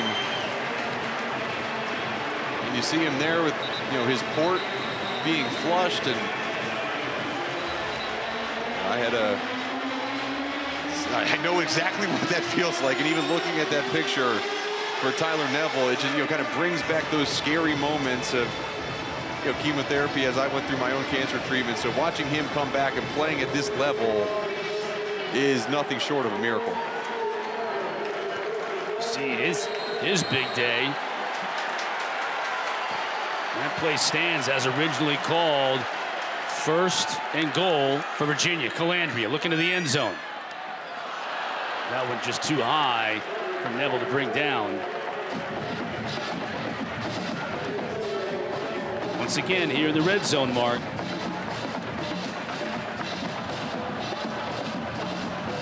It's just been so hard for them, and it feels like the running game stalls out. So much of that QB read, QB zone, Colandrea is able to pull the ball down and run. He has not been as successful when you get down in this tight area space with his own run game. They'll give it to Pace. Louisville pursues in fine fashion. Picks up about 4 down to the 5. It's 3rd and goal. This is a fast Louisville defense, and they've had issues over the past few years, but they've always been a fast defense, and trying to beat them to the edge with Kobe Pace, that's just not gonna get it done. It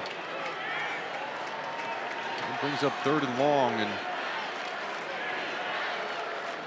I think you want to try find Malachi Fields if you can, try to get him a one-on-one matchup. He's at the top of the screen right now.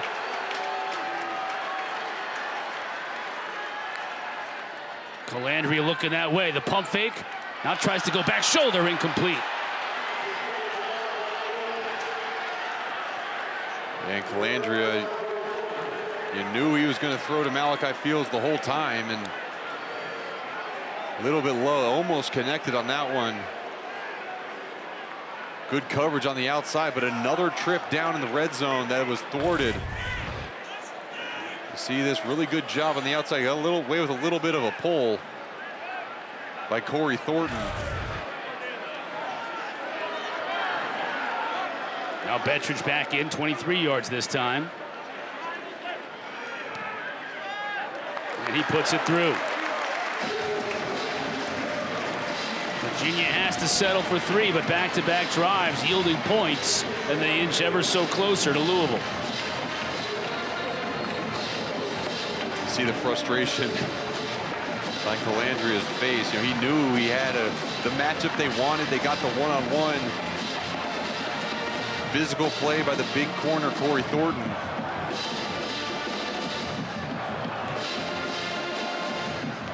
You see the red zone offense, you know, 3 of 4, but you know, anytime you have to settle for field goals down inside the 10, I mean, those feel like losses, right? You got points, but they feel like they were unsuccessful trips. And again, they'll be back on their defense now to keep this, what is typically a high-powered offense, at least coming into this game for Louisville, off the scoreboard again. Yeah, but you look at just, you got to think about this game, right? So many college football games, people are scoring 30, 40 points, so you feel like you need touchdowns all the time. Getting 3 points, right? I mean, you're right back in it. It's the NFL mentality right there. It really is. Just keep it close. Give yourself a shot in the 4th quarter. We're 1 minute away from there. Coming up later tonight, 8 o'clock Eastern on the ACC Network, it's the Cuse and the Wolfpack from Raleigh. Carter Finley Stadium, to be exact. You can check it out on the ESPN app as well. So Wes Durham, Tom Luganville, Dana Boyle will be present for that one. That's just coming up later on this evening. Got a lot of football yet to be played here at Scott Stadium. That's another place that gets raucous at night. A great fan base, no question about it.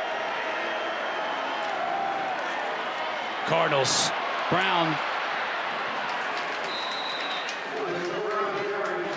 With every passing week, Mark, I feel like the nation is getting more and more familiar with 25 in white.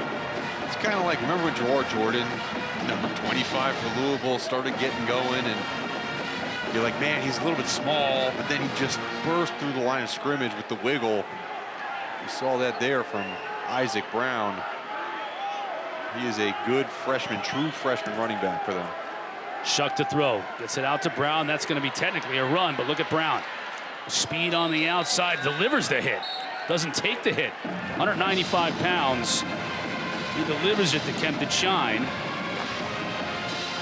About 3 on the carry.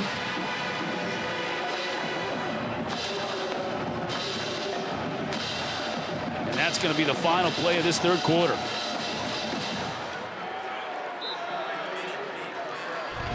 Appreciate it. Start of the 4th quarter. Coach Elliott's defense is on the field right now, looking to get off, trailing by 4. Facing a 2nd down and 7. Now it's a 1st down and a whole lot more. Brown spun out of bounds after another big chunk play. Jam Jackson finally rode him out of bounds, but give Brown 18 more on the ground. Yeah, he started this 4th quarter the way he left off the 3rd. Another big play by Isaac Brown, and you see just a really good job of finding the hole. He's great vision, good one-cut ability. Getting vertical on this Cavalier defense.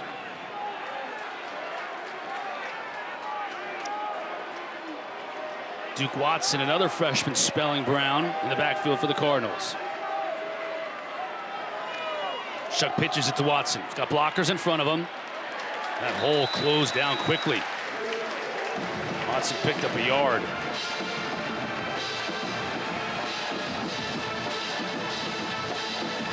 With these run success, you got to think it's going to open up a deep shot at some point for Tyler Shough.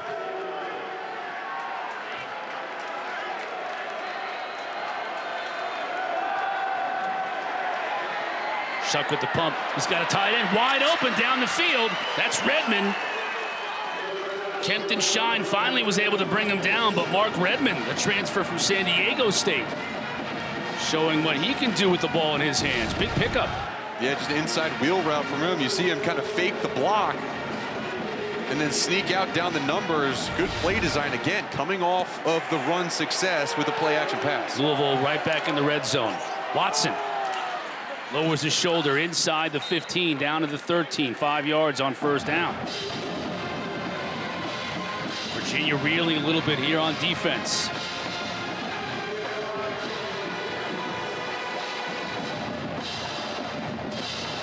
Big fellas on that defensive line are getting up a little slowly.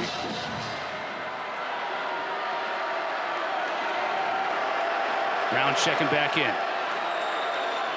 Shough gives it to him. Track down from behind. What a play by Chico Bennett. Chico Bennett, great job coming off the edge of the offensive tackle and just flattens down the line. You see him here. He's just going to flatten right down the line of scrimmage and use his speed to get a big TFL, and that was huge for this Cavalier defense. And now this crowd in Scott Stadium's getting into it.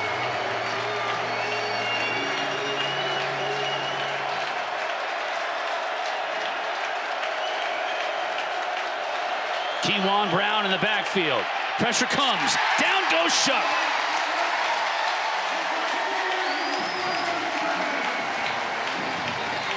Cam Robinson got there, and he's shaken up on the play.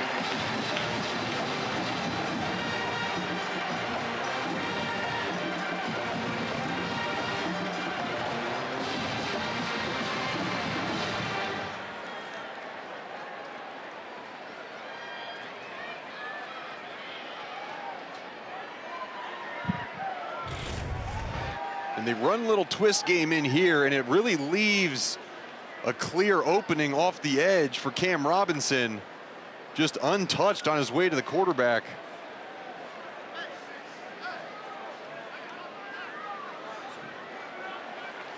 And that's what happens when you release 5 out and you bring more blockers than they have. Good time to call the pressure by John Radzinski, the defensive coordinator.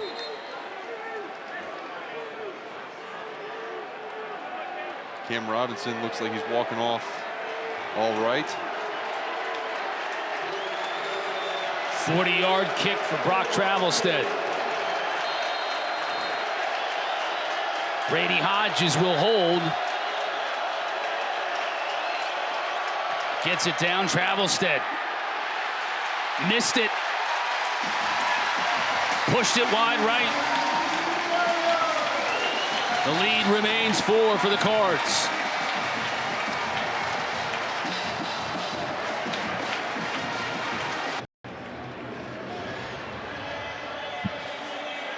Virginia with possession down 4 after the missed field goal. Look at what Virginia's done in the second half this season. Mostly good. 2 really good games where they came back in the fourth quarter. They trailed by 14 to both Wake and Boston College at one point. And then, of course, the Maryland game that they faltered, but still much better than last year where they were just awful in the fourth quarter. They've completely turned things around. Colandrea, now he throws. He's got Cam Courtney and a flag down way behind the play. This, unfortunately, might be coming back. That's a huge play negated if it does. After further discussion, there is no foul for offensive holding. The play results in a first down. The flag is picked up. 27 yards is good to the freshman Cam Courtney. Yeah, and watch Xavier Brown, the running back. He just gets run over. And I think that's what they called, that he pulled the defender down. And to me, that is a hold. You cannot pull the defender down to the ground like that. I would assume that the sideline for Louisville has got to be flabbergasted by why did they pick that flag up. Now let me be a devil's advocate here. Is it possible that the defender just grabbed a hold of Brown's jersey and let Brown falling down take the defender down with him? No. I've seen that happen before. Well, I've seen it happen, but they call it holding still. Not in this case, they didn't. Virginia back in Louisville territory. Brown, not a lot of room to run on that play. Take another look at it. It's just number 10 here. You know, you see Brown with his hand outside the jersey and Benjamin of Perry's the defender, and yelling for the flag. He has his hand wrapped around him. He basically tackles him. I mean, if he had his hands inside and just got run over, didn't pull him down, I could see that being a no call, but Virginia got very lucky on that one. Colandrea to throw. Fields sidesteps one tackler. Going to be about a yard shy of the first down. Clark and Thornton bring him down.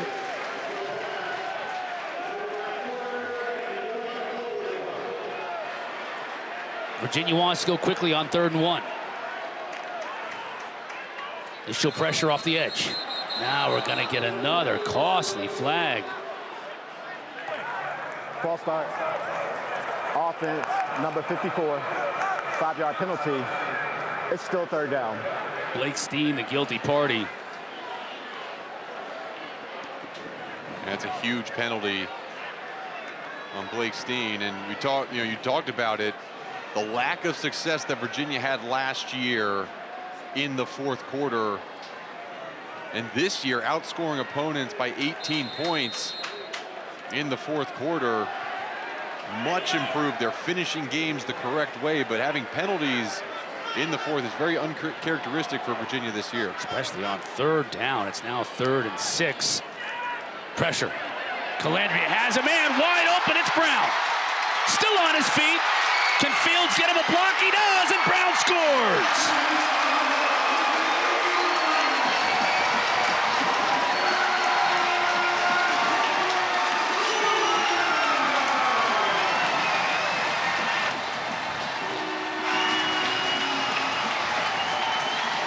Third down and 6, and Ron Inglis, the defensive coordinator, decides he is going to send all-out pressure, a zero pressure. And Xavier Brown leaks out from the running back position. Great job by Colandrea finding his target, making the easy completion, and Xavier Brown takes it the distance. Bettridge adds the point. Late flag on the play, late flag on the PAT. And another one. Now we're getting some frustration on the field coming out as you see Brown's touchdown. The way that play is designed defensively, it's a linebacker that's completely out of position for alignment, coming from inside out, trying to cover the running back.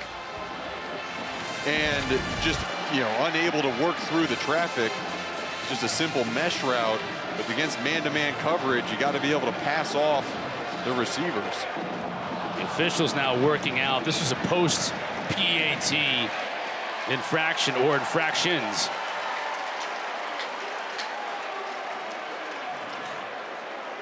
Tim Hedgemouth is going to need a cryo chamber after this game. There are multiple fouls after the play. Unsportsmanlike conduct. Defense number 6. His first of the game. Unsportsmanlike conduct.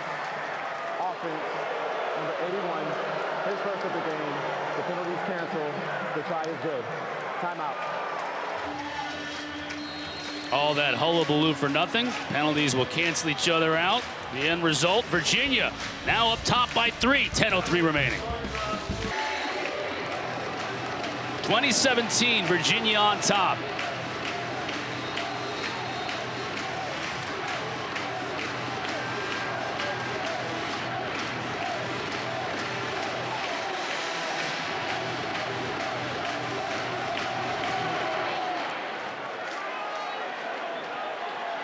Isaac Brown from his 5.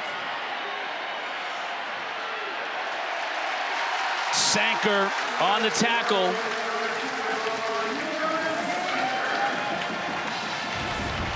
Take a look at this last touchdown. You see here, this defender has the tight end. This defender that's coming off the edge has to have what they call peel alert. So when the running back comes out on the flare route, he has to come off of his pressure and take the running back.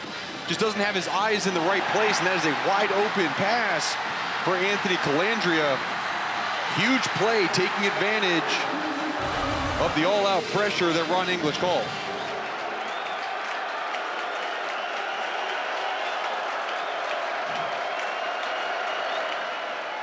Shough to throw.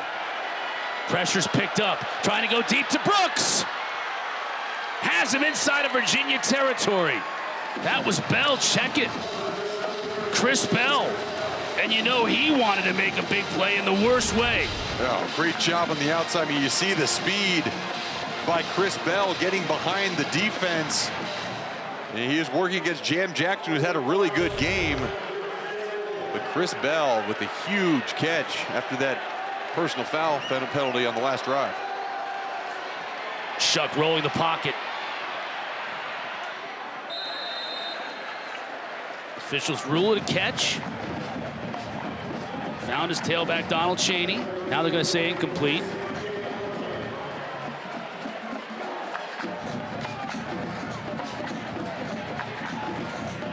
2nd down and 10.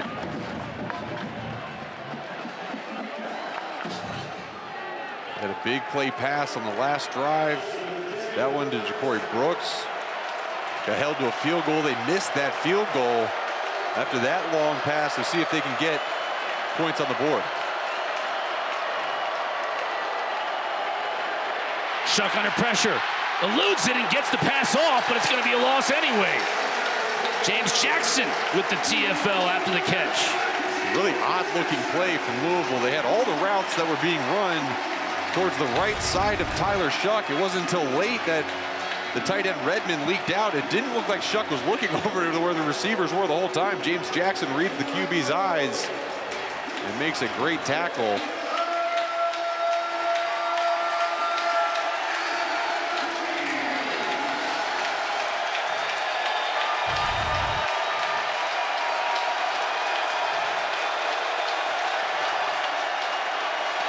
Pressure on the edge. Shough gets it away.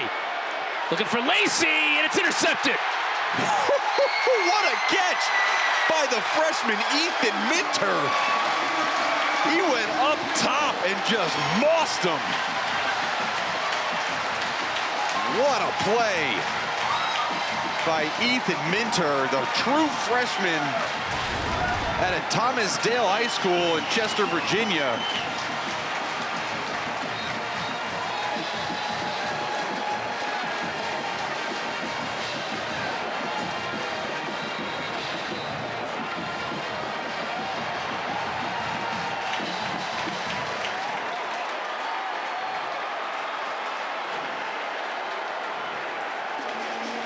After the big play pass again by Louisville, Virginia's defense steps up strong. This time, first time it was a missed field goal by Louisville. This time with the huge turnover created by Minter.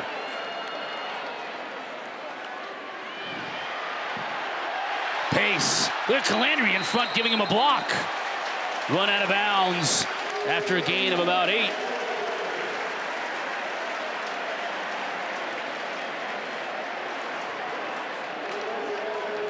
I mean, how about Virginia's defense? You think about last week, versus Boston College, they go down 14 points, then create 3 turnovers, 1.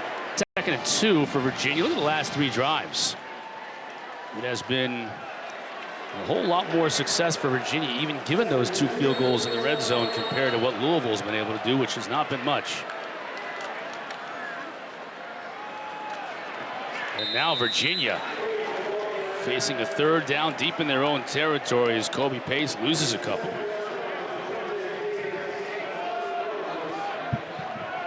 Oriente Davis on the tackle. Sorry, Mark. This game really has come down a lot of times, 3rd down conversion success. And both teams are getting these negative plays on 2nd down, on 1st down. But Louisville has only converted 1 for 8 3rd downs in this entire game. Virginia a little bit more even at 8 for 17. Right around 50%. Big 3rd down here. Colandrea looking to throw. Now he steps up. Gonna have to do it on his own. Now he throws it and finds Pace. What? Nice play by Anthony Colandrea. The flag is down on the far side, though, Mark. How close was he to the line of scrimmage? That's what they're going to take a look at. He's at the 11-yard line when he throws it. It looks like the line of scrimmage. Let's just see where. An eligible receiver downfield. Offense, number 55. 5-yard penalty. Repeat 3rd down. That's what it was. The center, Brian Stevens, thought that he was going to run with it. Yeah, look where the ball snapped, too. I mean, the ball snapped right at the 10-yard line. You see Colandrea get past the 10-yard line with his entire body. Then he moves back. But you see all the offensive linemen downfield. Yeah, 55 is 3 yards downfield when he throws it. So an interesting ad lib from Colandrea. Ends up being, instead of a 1st down, it's half the distance back to the goal line, or maybe it might have been 5 yards, but it's 3rd and 8. You got to be careful with the football. Again, anytime you have these third down and longs, especially in this dangerous part of the field, you cannot turn the ball over.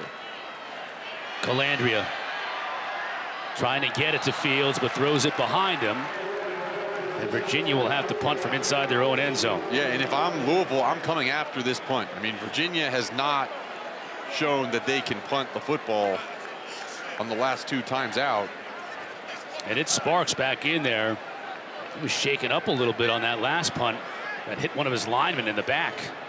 Last 2 punts have hit his own team in the back. This time his heels are on his own end line. Amari Huggins-Bruce standing by on his own 40 or on the 47-yard line of Virginia, and Virginia's going to move back half the distance. And that's a big deal. I mean, it's going to be 2.5 yards back, but that's going to shorten the snap and shorten the distance for Louisville to get to the kicker, to the block point. False start. Offense number 20. The penalty is enforced, half the distance to the goal. Still 4th down. And Louisville has everybody down around the line of scrimmage, and there are no gunners out on the field for Virginia. So even if they do get this ball off, Amari Huggins-Bruce is going to have an excellent opportunity to return this one. Sparks gets it away, and it's a good kick. Huggins-Bruce muffs the punt, has to go back and retrieve it. Whoa, and now Jonas Sanker makes another great play on special teams. What a play by Jonas Sanker. Special teams coaches all the time say once the ball hits the ground, go faster. Don't slow down and find out what happens. That's exactly what Jonas Sanker does. Huggins-Bruce just muffs this one. And then watch number 20 fly down like a missile. Huge tackle on special teams. 64 yards to flip the field on a 50-yard punt. Why do they do that every time? That's the type of punt they should do every time.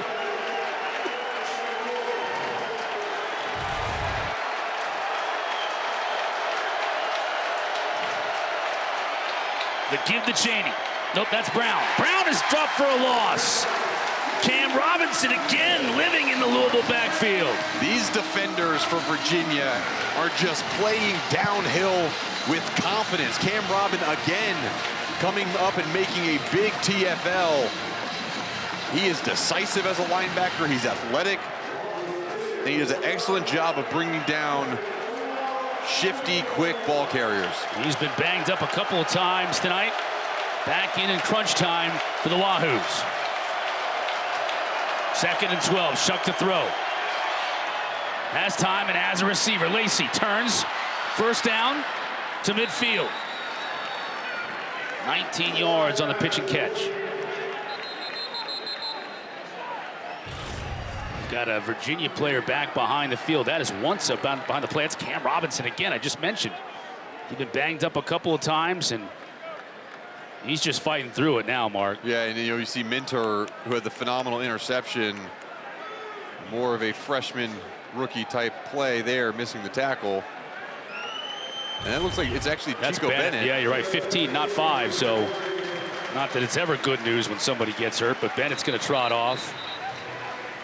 Virginia hopes to get him back in there, one of their prime pass rushers. Yeah, and he was one of the guys last week who had a big interception off of Tommy Castellanos for Boston College. It was the first interception by a defensive lineman at Virginia in 10 years.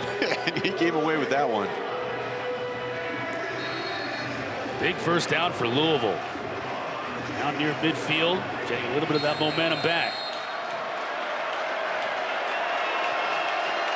And James Jackson, number 7, looks like he's a little gimpy.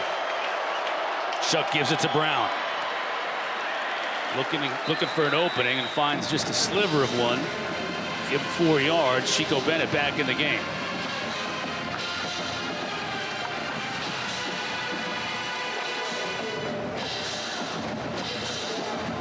Watch James Jackson, number 7, a linebacker. Watch him walk.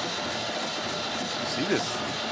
He's got a little bit of a limp to him. Right in the middle of your screen. And he's the other linebacker. He just doesn't look fluid in his movements.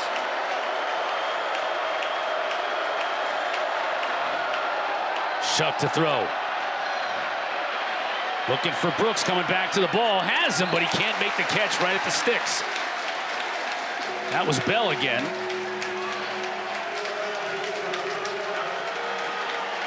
And that hit him right in the hands.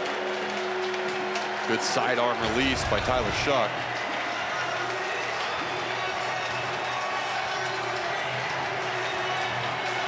Gotta catch that one. Right at the first down marker, too. 3rd and 7.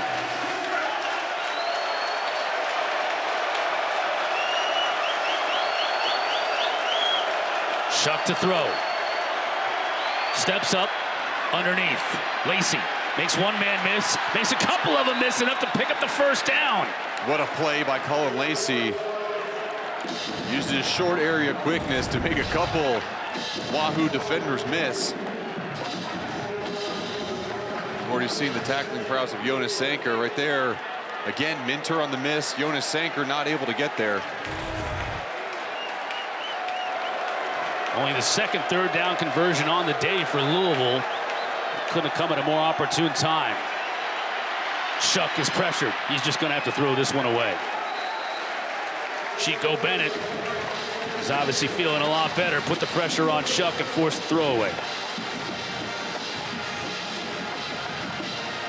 An opportunity for Shough to go deep. Might have had a wide receiver deep behind Minter again. Now Minter has been subbed out of the game, and Caleb Hardy back in at that safety position.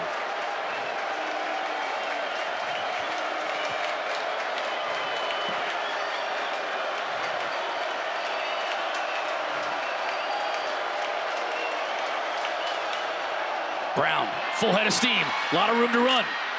Gets by Sanker and down to the 20. Kendron Smith finally brought him down, but was able to make a move on Sanker, pick up an extra 5 yards downfield. A big explosive run, running behind that right-hand side, and good job with the kick-out block by Austin Collins, number 51. Leaning on Brown here. Won't get back to the line of scrimmage on this run. Sanker along with James Jackson on the tackle.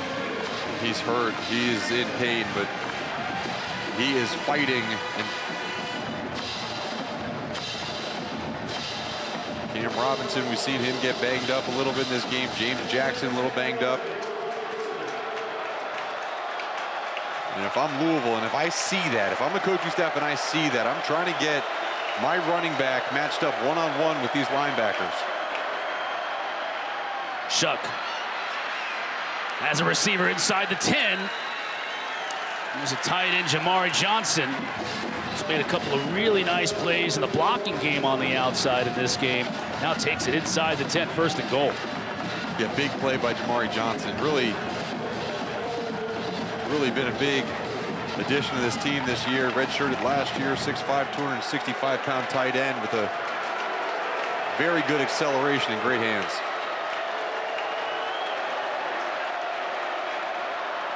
Watson. Down to the 5.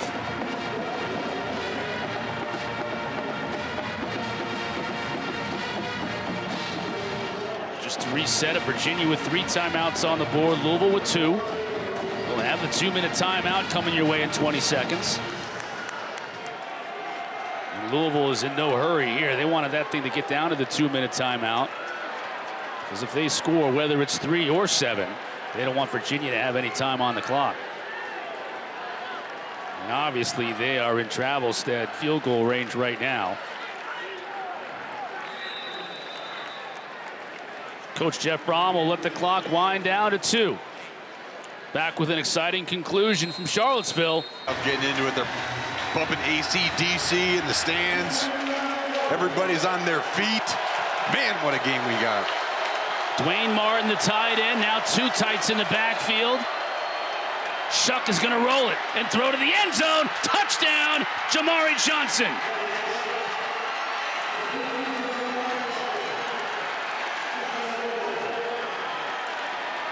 Virginia sold out against the run, and Jamari Johnson, after the big catch to pick up the first down, now leaks in the back of the end zone.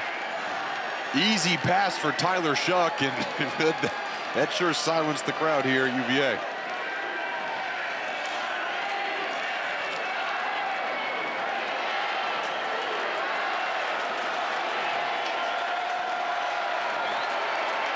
Travelstead to make it a 4-point game. And he does just that.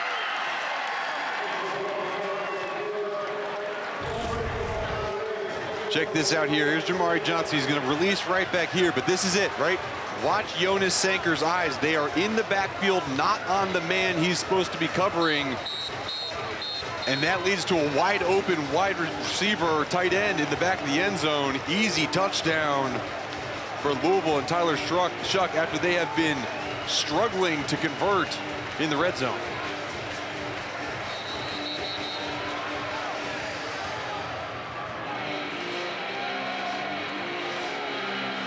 Lots of big plays by Jonas Sanker in this one, but that one, his eyes got lost.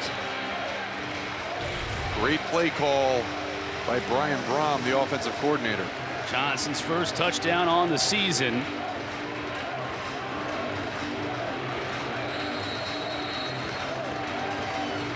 Now the Jonas will fall to Anthony Colandrea and the Virginia offense. They'll have a minute 55, and they've got all 3 timeouts on the board.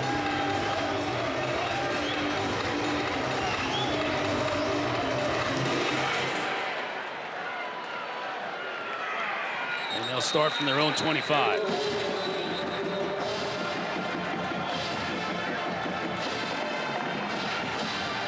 It's all set up for fourth quarter heroics. I made mention of it earlier. The struggles a year ago for Colandrea as a freshman, and this Virginia team writ large in the fourth quarter outscored 114-54 last year in the fourth quarter, but it's been a reverse of that this season. They've come back twice in the fourth quarter, and this would be a massive comeback for them and keep them unbeaten in the ACC if they can score here. Colandrea to throw. Underneath. Easy few yards for Cam Courtney. He'll pick up 8 on first down and get out of bounds.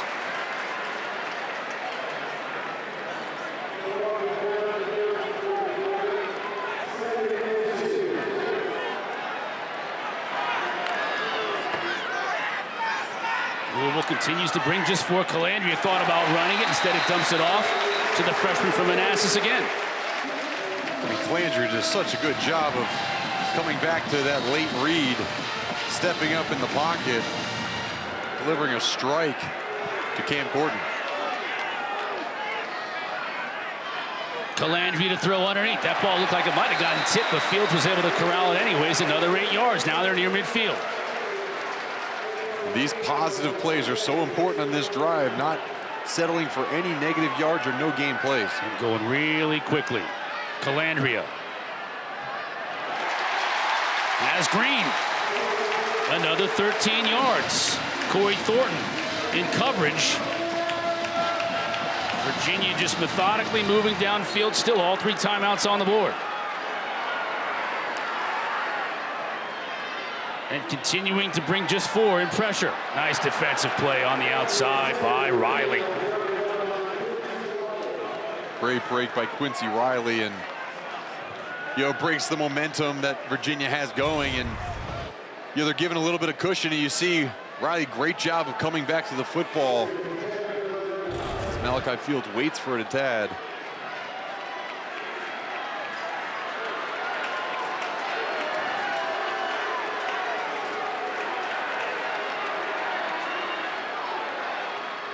Now the Cards showing a little bit of pressure, and they bring it up the middle. It's picked up initially. Colandrea. Oh, boy, that was...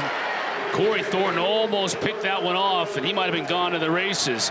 But if it gets by him, Fields might have been gone to the races. Oh, yeah, Colandrea wants that throw back. He chose to do kind of a low and outside throw, but that should have been picked off. If he just went over the top, as Malachi Fields had the upfield shoulder of Corey Thornton, that would have been a big play for Virginia.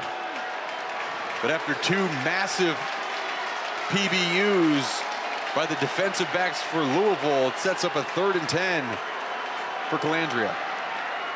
Again, Cards show pressure. They bring just 4.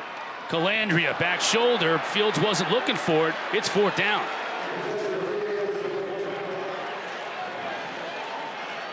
That's a rare moment of miscommunication between Colandrea and his star receiver.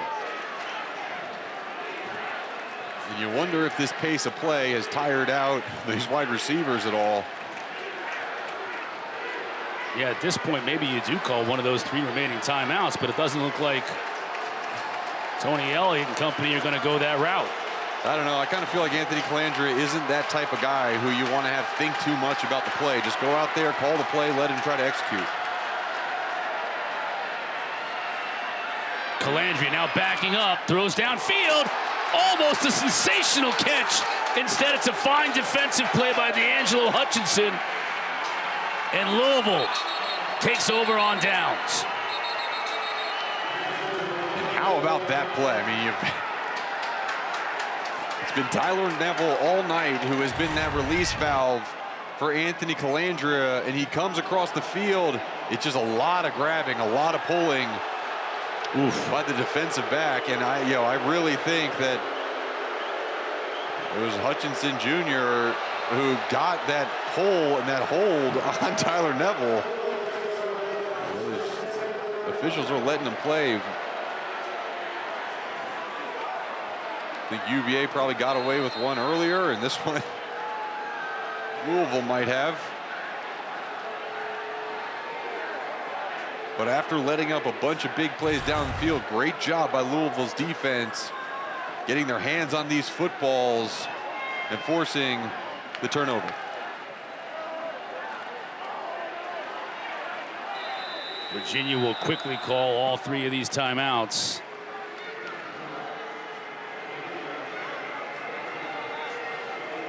And what a stand by Ron English's defense. I mean, there have been so much talk about the defense and their struggles over the past 2 losses, the past 2 weeks. And Jeff Brom challenged his defense and challenged his defensive coordinator. Make things simple. Make the play calling a little bit more simple. Allow our players to get their cleats in the ground and line up and play ball. And on those last 4 plays of that series, they did just that. They got out there. They played solid defense, played fundamentally sound defense on the outside. And you see the emotion by these defensive backs for Louisville. Really, really solid game by them all night.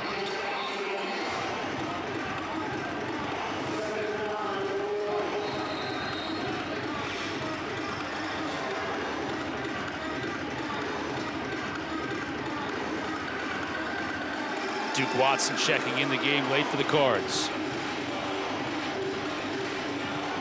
Louisville's got Miami next week up at Louisville. Watson still powering his way to the first down. He's going to get it. That's going to do it. No, they're going to mark him down before. Wow. They're going to mark that as forward progress stopped. I didn't see it. I mean, I don't know how that happens. But they're going to mark him down shy of the first down. And I guess the good thing for Louisville anyway is while they were figuring that all out, a lot of clock was running off. I mean, let's take a look at this. He's not down there, and he's still moving forward. Yeah, I don't see it, but still moving forward. I mean, he never went down. Never stopped moving forward. Obviously, the whistle was blown at some point. It could have been right here where the whistle was blown.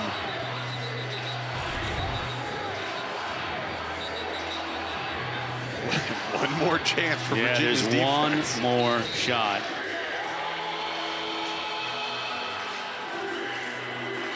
And I think right here,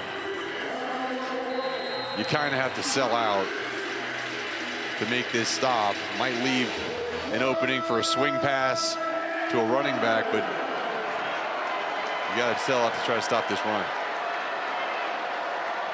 With a freshman tailback, and they're going to give it to him. And he picks up the first down but it's enough.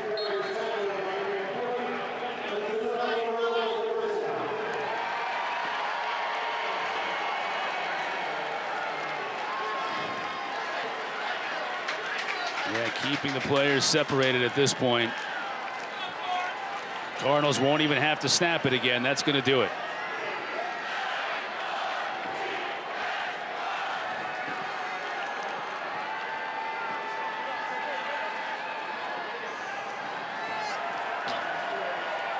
Our final score, Louisville 24, Virginia 20. Heck of a game here in Scott Stadium this afternoon. The Cardinals improved to 4-2 on the year. And it's 2-1 in conference